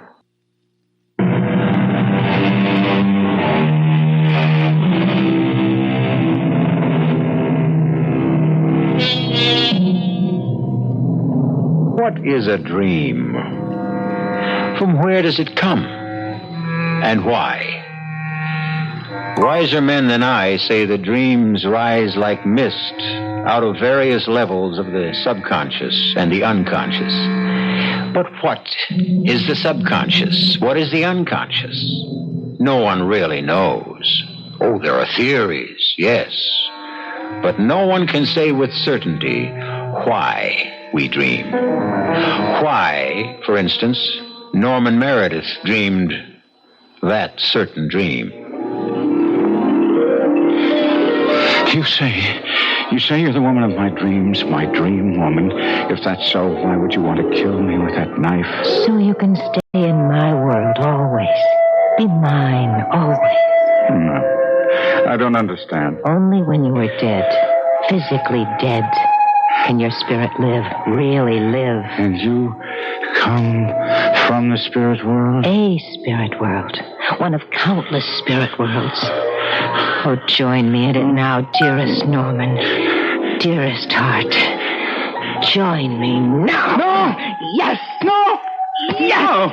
Yes! Norman! Yes! Norman! I must kill you, Norman. I'll kill you, Norman. Don't stab me, please don't.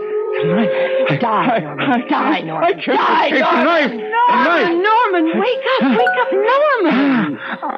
Norman, darling, you've been having a dream, a nightmare.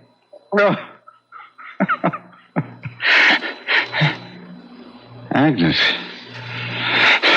it's you. Of course, dear. Oh. Yes, now relax. Oh, that woman. Horrible. That murderous woman with a knife. Dream, sweetheart. Nothing but a terrible dream. No. Now, Norman. I saw her so clearly. Her and the knife. A long carving knife, razor sharp, gleaming, and she struck at me with it. Struck and struck and struck. Oh, Norman. I saw it all clearly, vividly. She was tall, long blonde hair that fell below her shoulders, a voluptuous figure, and eyes, light blue, hazel eyes flecked with green. Oh, heaven help me, I'll never, never be able to get her out of my mind. Oh, she and that knife.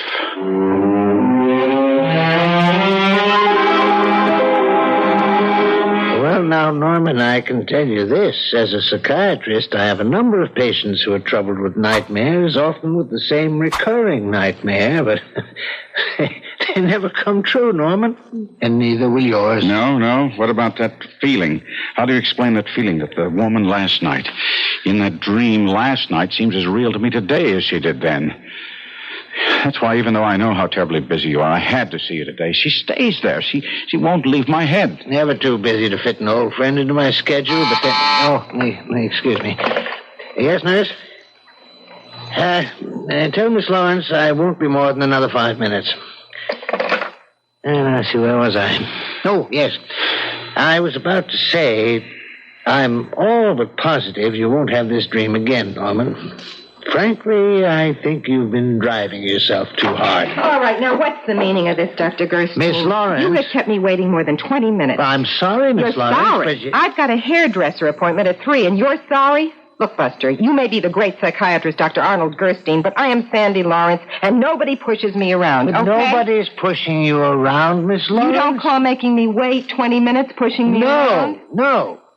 Not when an emergency comes up. See the emergency? Miss Lawrence, if you'll just be patient another minute or so. All right, another minute, but no more, you understand? And I mean it. What's the matter with him? Why is he staring at me like that? Hey, what's with you, Buster? Give me the willies. 1 minute longer, Miss Lawrence. I won't be more than another minute. What is with you, Norman?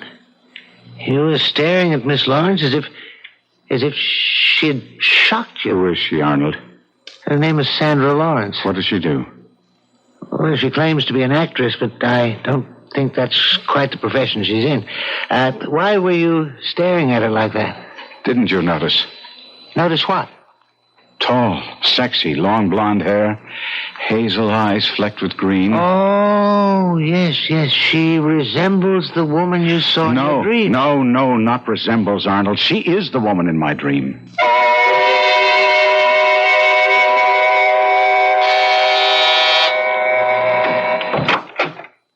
Yeah? My name is Norman Meredith, Miss Lawrence. So? Well, I was wondering if I might talk with you for a few minutes. Well, about what? You selling something? No. I'm not a salesman, nothing like that. Could I come in? Well, I don't know. Somebody give you my name? A client of mine? Well, I'm a friend of Dr. Gersten's. I saw you in his office this afternoon. Oh, hey, you're the character that kept staring at me. I apologize for that. It was very rude of me. Yeah, well, that's okay. I mean, lots of guys stare at me. Could I? Yeah, sure. Come on in. I followed you after you left Arnold's, Dr. Gersten's office. You followed me? Yes. Hey, you got it bad. Unless you got some other reason for playing bloodhound. How about a drink first, huh? First? Oh, well, if you got it that bad. No. I don't think you understand. I want to talk to you. Talk to me. Well, if that's the way you get your kicks. Tell me about yourself, Miss Lawrence. Tell me all about yourself. You're real flaky. You just want to talk? I want to know all about you. All about you. Who you are, where you come from, what you do for a living. Oh, come on. You must be kidding. What I do for a living? Hey, Norman, you put me away. You really do. Dr. Gersten said you're an actress? Yeah, you could put it that way. I put on a real good act. Well, if you mean what I think you mean. Well, what else would I mean? I mean, you can't be as square as you sound. Or can you? Look, will you stop staring at me like that? I really don't like being stared at. I'm sorry. I can't help myself. You fascinate me. Miss Lawrence. Sandy, for Sandra. Sandra. I dreamed of you last night. Uh-huh. Well, lots of guys do. Men who've never met you. Well, okay, so you dreamed of me last night. I mean, what do you want, an Academy Award? No, I want to get to know you better. Come on, Normie, what's the angle, huh? No angle. I told you. You fascinate me. Look, Normie, you level with me. You level with me right now, or just blow, okay? I am leveling with you. When I say you fascinate me, I mean, well, there was the dream to begin with, and then meeting you, a dream woman in the flesh in Gersten's office. There's something so strange about it. And you. Oh, now I'm strange. No, it's more than that. It's you. I'm drawn to you. Waiting for you outside the medical center, I kept telling myself I was crazy and that I ought to just put you out of my mind, go about my business, but I couldn't do it. All the time that I was following you, waiting for you, I didn't want to, but I had to. You see. I was incapable of doing anything else. It must be like being an alcoholic or a drug addict. It's a compulsion. I have to be with you. Well, whatever you got, you sure got it bad. Now, Normie, dearest heart, my time is valuable. It's $50 an hour. Dearest heart. Dearest heart. You called me that in the dream. Dearest heart. Oh, yeah? Oh, how about that? How about the $50? Well, sure. Okay, in advance. Oh, sure. Anything you say? Sandy? Here. Put it on the table, Normie. Attaboy. Okay. What'll we talk about? I don't know. Anything, as I said. I want to know all about you. Tell me about yourself. Okay, but how's about I slip into something more comfortable first? All right. You fix yourself a drink. The bar's over there. Thanks.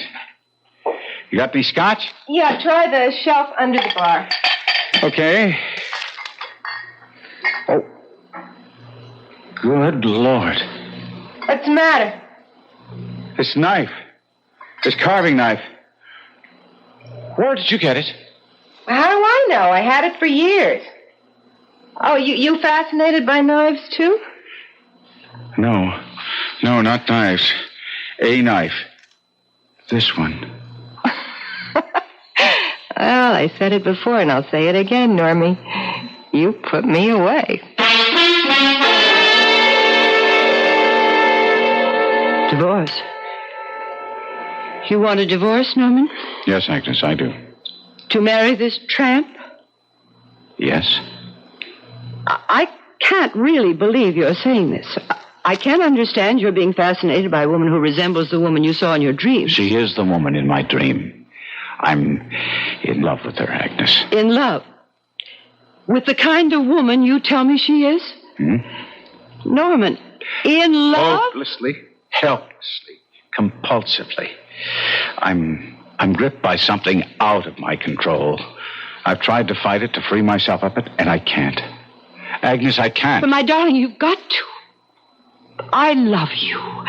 Yes, and you love me. I know you do. Yes. We've been married for 20 years, happily married. But you can't throw years away like old shoes. Destroy everything we've built together. Everything we've come to mean to each other. I'm powerless to do anything else. Well, I am not. What do you mean? I mean that you're suffering from some sort of aberration. You're sick, Norman. Mentally sick. And I am not letting you do anything as stupid, as disastrous as marrying that girl. I will not divorce you, Norman. Agnes. No, Norman. In a few months, it'll all be over. this sudden romance of yours will be dead. Stone cold dead. No. In a few months, I will be stone cold dead.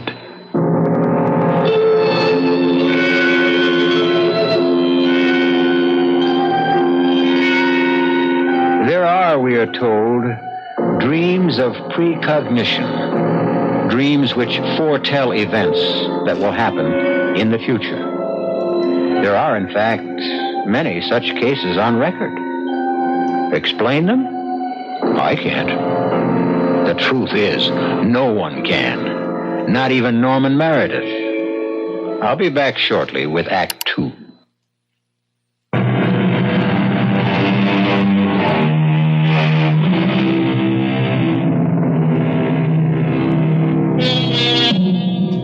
We have asked, what is a dream? And come up with anything but a satisfactory answer. We might ask now, what is a compulsion? And find the answer equally unsatisfactory. A compulsion is, of course, the doing of something in spite of yourself. The doing of it against all the dictates of intelligence, reason, sanity. And that is precisely what Norman Meredith, well-to-do stockbroker, finds himself doing in the suite of a palatial hotel in Rome, Italy, close onto 4 o'clock of a summer morning. What am I doing here? 4 o'clock in the morning in a Roman hotel, walking up and down, pacing the floor and talking to myself. Talking to myself like some kind of nut. Ah, the prodigal returns. Oh, still awake, Normie?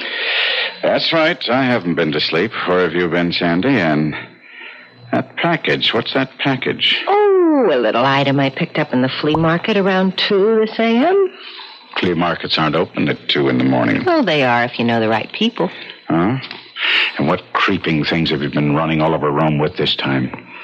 Answer me, Sandy. Oh, Normie, flake off. I don't have to answer you about it. Oh, yes, you do.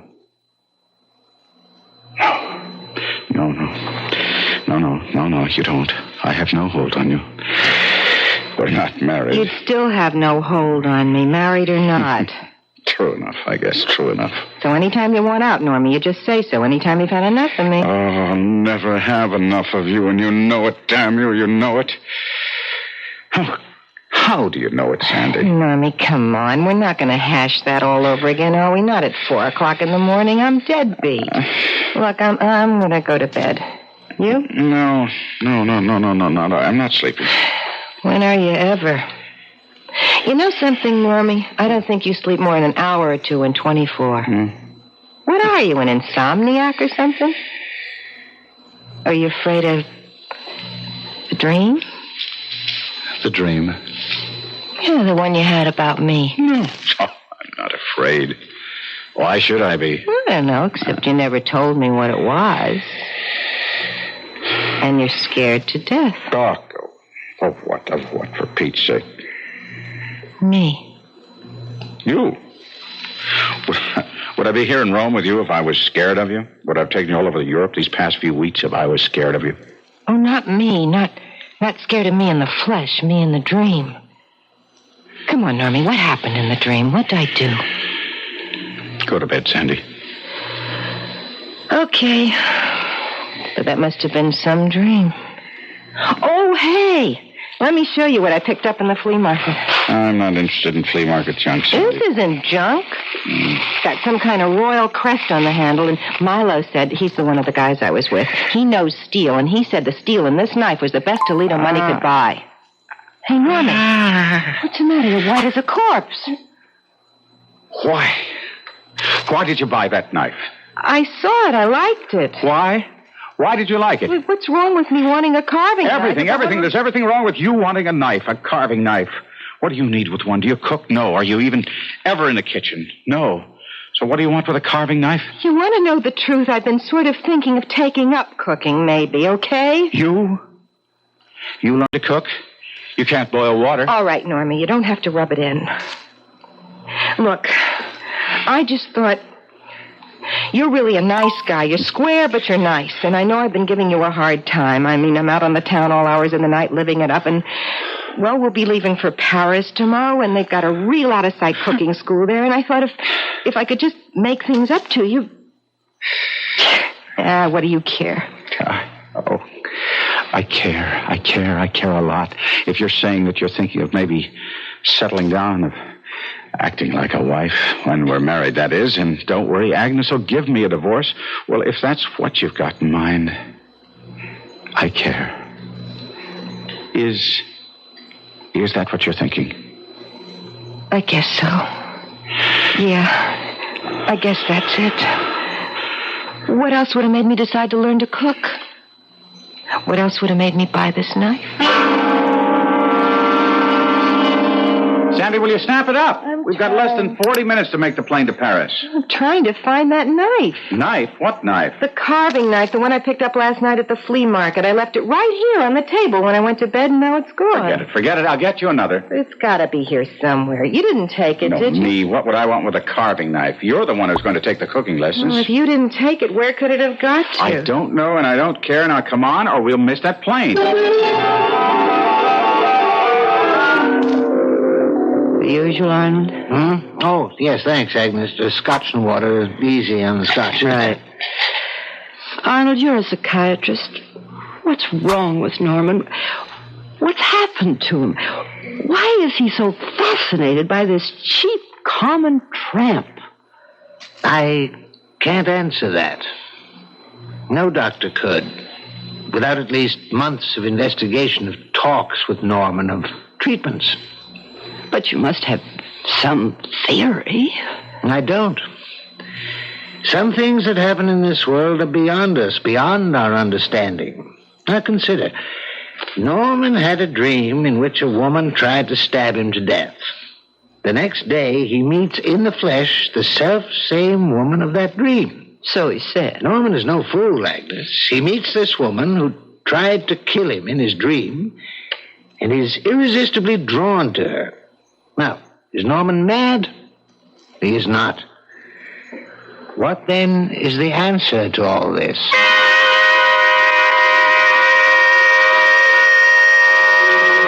Who are you?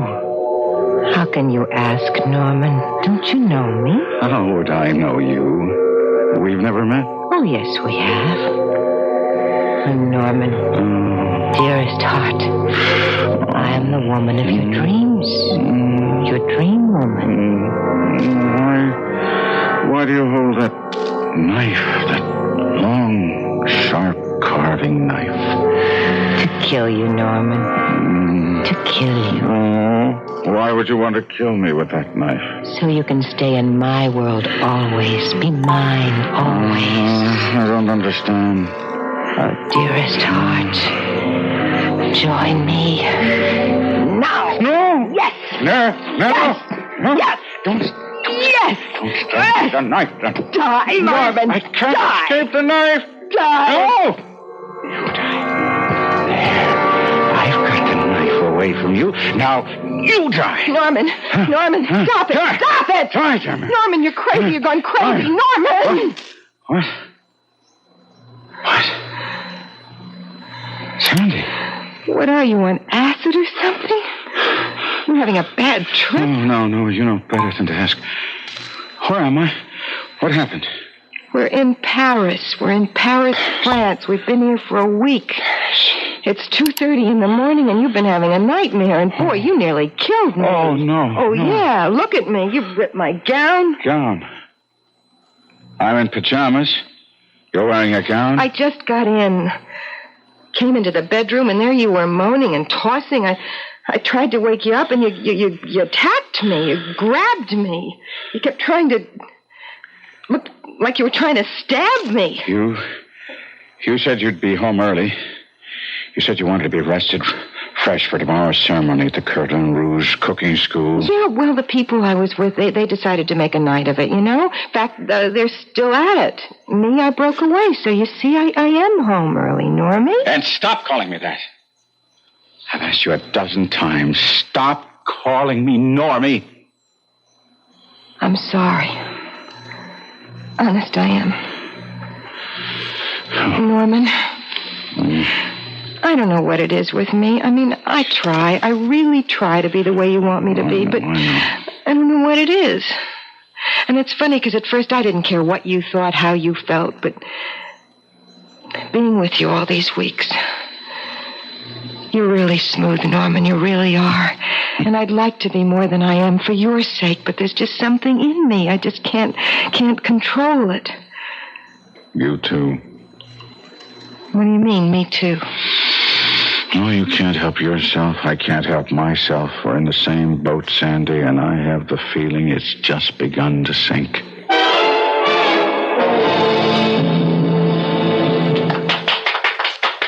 Alors, puis-je demander votre attention, mesdames et messieurs, s'il vous plaît? Ah, merci.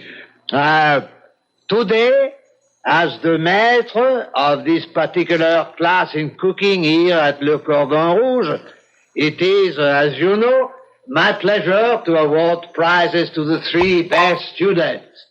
I'm delighted to see that Monsieur Norman Meredith has accompanied the beautiful Sandra Lawrence today, because to her goes the first prize. Come forward, Sandy. Venez ici, hein, and accept your award. Avec mes compliments, chérie. Oh, thank you, dear maître. Thank you very much. Shall I open it so everybody can see what it is? Yes, but of course. Okay. Oh, hey. It's a knife. A beautiful carving knife. With, take notice, chérie, the name Le Cordon Rouge inscribed on the handle and your own name on the blade. Monsieur Meredith, are you not proud of Miss Lawrence? Monsieur Meredith. Hey, Norman. Are you ill? Norman? No, I just need some fresh air. Excuse me. You heard me, Normie. Where is the knife? How do I know? Now, you listen to me. The first time I met you, when you came to my place in New York, you acted real funny when you found that carving knife on the bar. You remember? And somehow I never saw that knife again. It just disappeared. Because you took it. You don't know what you're talking about. Oh, I don't? No. Then what happened to the carving knife I picked up at the flea market in Rome? I know I left it on that table when I went to bed that night, and it wasn't there when I got up, and somehow it disappeared forever. Just why you're accusing me? Because you took them and you hid them, or you threw them away, or you did something. And you've done the same thing with my Cordon Rouge knife. Not me. Then where is it? Now, you took the knife, Normie.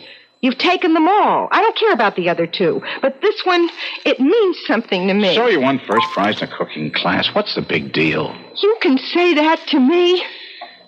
Listen, I went to that class so I could learn to cook for you. Not for me. Oh, and I succeeded. I won first prize. Me, Sandy Lawrence, first prize.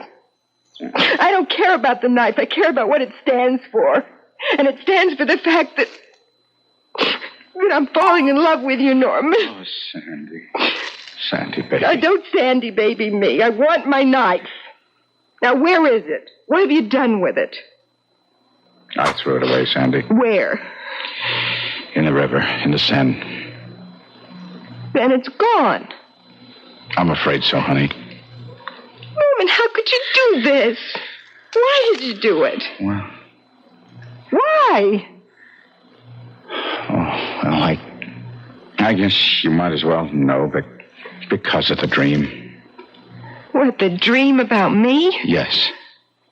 What in heaven's name can the dream have to do with knives? In the dream, you try to kill me with a knife. I try to kill you? With a carving knife. Exactly like the knives I took and threw away. Long, gleaming, razor sharp. Are you telling me that I'm going to kill you? Stab you to death with a carving knife? Yes, that's what I'm afraid of, Sandy. It's why I've been throwing away the knives, the carving knives that you somehow come up with again and again. You know something? You were out of your head. Just because that first prize is a carving knife is no reason. I'll get it. Monsieur Philippe. May I come in, Sandy? Yeah, of course. Thank you. Monsieur Meredith. Hello. Can I give you a drink? Oh, no, merci, no. I stay only a minute or two. The fact of the matter is I am somewhat embarrassed to be here. Embarrassed? Something has happened which I do not understand. This morning I presented you with a beautiful carving knife. First prize for your work in my cooking class. Yeah. Yes. Well, this afternoon, a man come to me. He had been fishing on the banks of the Seine, and his hook had caught on this. The knife. A carving knife. Oui, Monsieur Meredith. The knife I gave you, Sandy, as first prize. It is, shall I say, a puzzle to me, an embarrassment, because the knife could have got into the river only one way.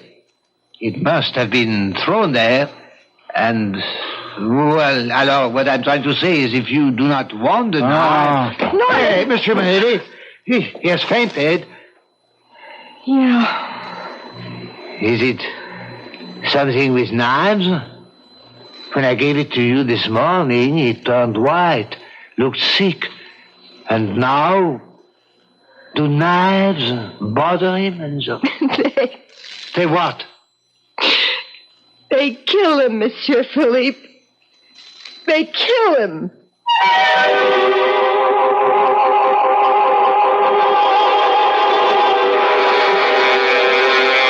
Well, all things considered, I think they'd kill me, too. It is curious, this affinity Sandra Lawrence has for carving knives. Or they for her. I'll return shortly with Act 3.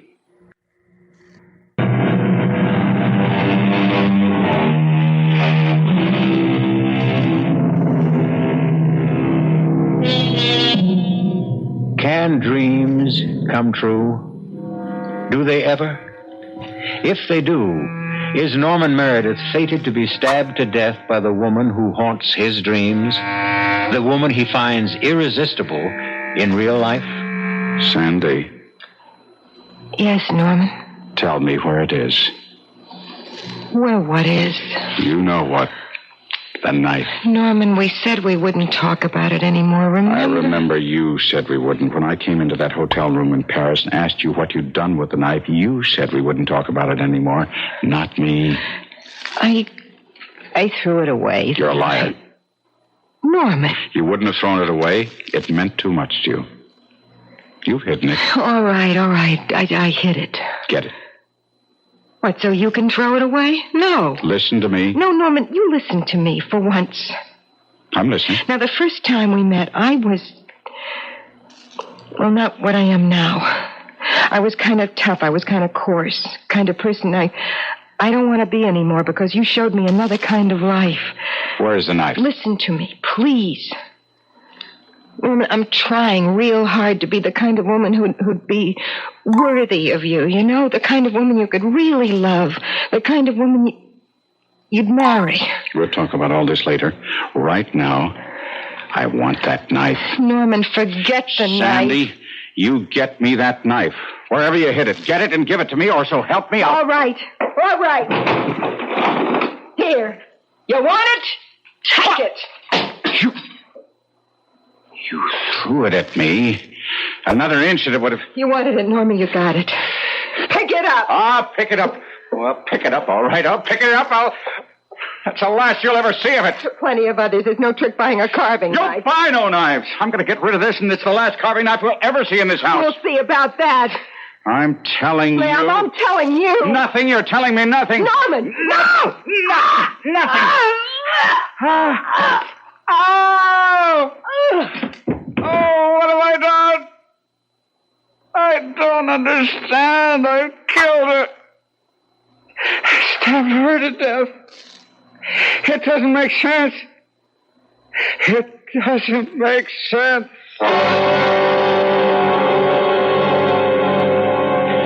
So, Agnes, all I can say is you were right. from the first, right. It was just an aberration or infatuation, maybe. I don't know. Anyway, it's over. Will you take me back? Of course, Norman. I never really let you go. But... Yes? Are you sure it's over? Done with? Are you absolutely sure? Oh, yes. I left her this morning. I told her that everything was over between us. Everything. What did she say? Nothing. She must have said something. Nothing. Norman, darling. I'm sorry. No. Oh, you poor dear. You're worn out on the ragged edge. Done for. Through. No.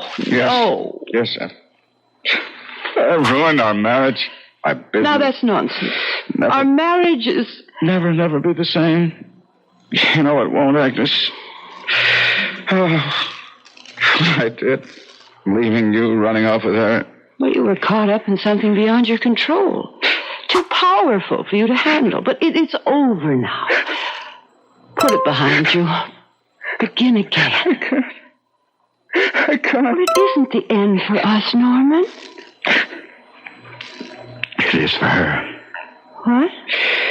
It is the end for her. You mean Sandra Lawrence? Well, yes, in a way, I suppose it is. But her kind, she'll get by. She'll start living again. Don't say that. Darling, she will. It isn't all over for her either. It is.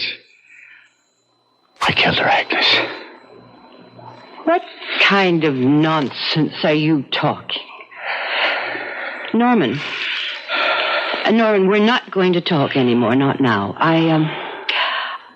I've got to go out for an hour or two, but while I'm gone, I want you to rest. Now, lie down for a while. Will you do that? Yes. And if you feel like a snack, ask Nora to fix something for you. Nora? Oh, I haven't had a chance to tell you we have a maid, Nora. Wonderful cook, too. So if you want something, just ask her. You'll find her in the kitchen. She loves it, so she practically hibernates there. What is it, dear? This isn't a dream, is it? That I'm home with you. I'm not dreaming, am I, Agnes? If you are, it's no nightmare, darling. Isn't it? Isn't it?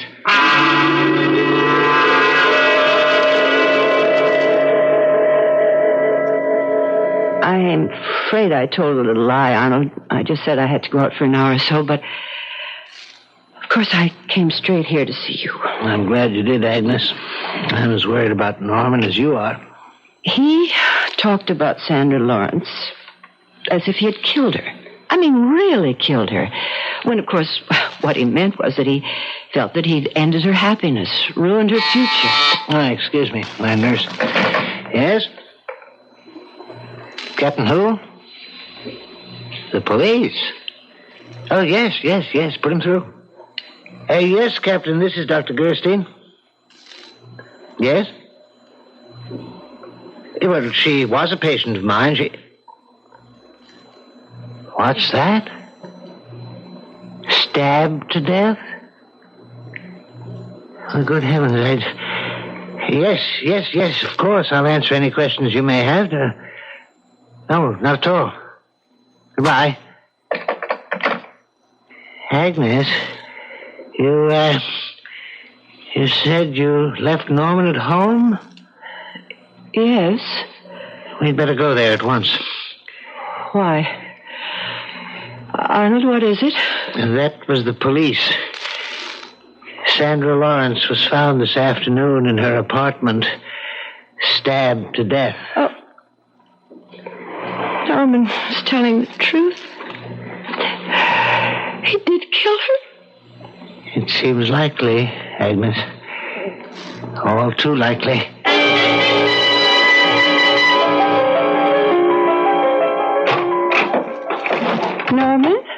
Norman? Oh, he's probably in the bedroom asleep. I'll come with you. No, bed's empty. The kitchen. I told him if he wanted a snack to ask Nora. Nora! Nora, have you seen... Nora! Easy, Agnes. And Norman on the floor, knife in his chest. Hang on to yourself. Nora sitting at the kitchen table, blood all over it. Norman, dead. Stabbed to death. How is this happening? Am I going out of my mind? Come with me. Norman. Please, Agnes, come with me. Arnold. Now, you just sit here in the living room and let me handle things out there. Nora, that is your name, isn't it, Nora? Yes. What happened here? I don't know. I can't make any sense out of it. What happened? He came here into the kitchen. I had just started dinner. He stared at me like I was some kind of ghost or something. And then he flung himself at me, grabbed me by the throat, and he was screaming, "I'll kill you once and for all. I'll kill you and be rid of you." I grabbed for something to protect myself with. And the carving knife was handy. I grabbed that.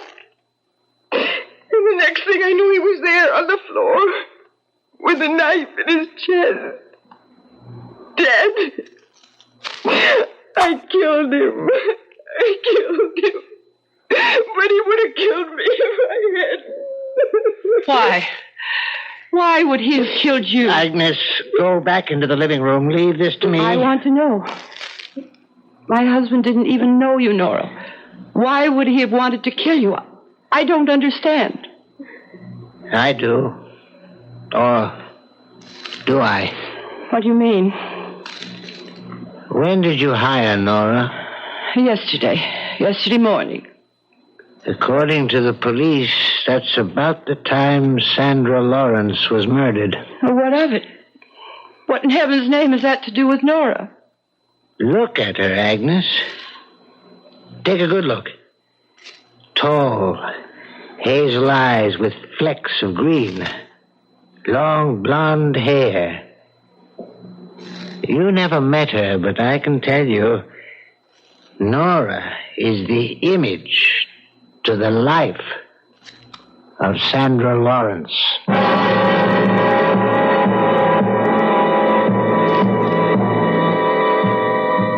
So, through one of those strange twists that fate so often takes, Norman Meredith's nightmare became reality, as he always knew it would.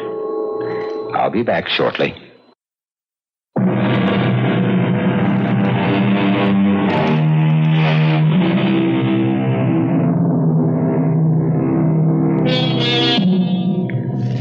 As I said when we began, little, if anything, is known about the origin of dreams, where they come from, why they come, what they mean. I can only wish, most sincerely, for all your dreams to be happy ones, but I doubt that they will. Our cast included Kevin McCarthy, Terry Keane, Grace Matthews, and Robert Dryden. The entire production was under the direction of Hyman Brown. Now, a preview of our next tale. You're mine, Claude. You gave me your ring. But I told you... Claude, you may play with other women. You may deceive other women. But no man in the history of the world has ever deceived me and lived. I am Venus. I am Aphrodite.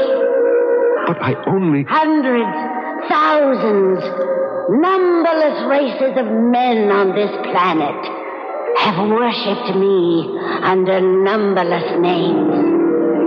And now, I choose you. You must leave this woman. Radio Mystery Theater was sponsored in part by New Sugar-Free Diet 7-Up and Buick Motor Division.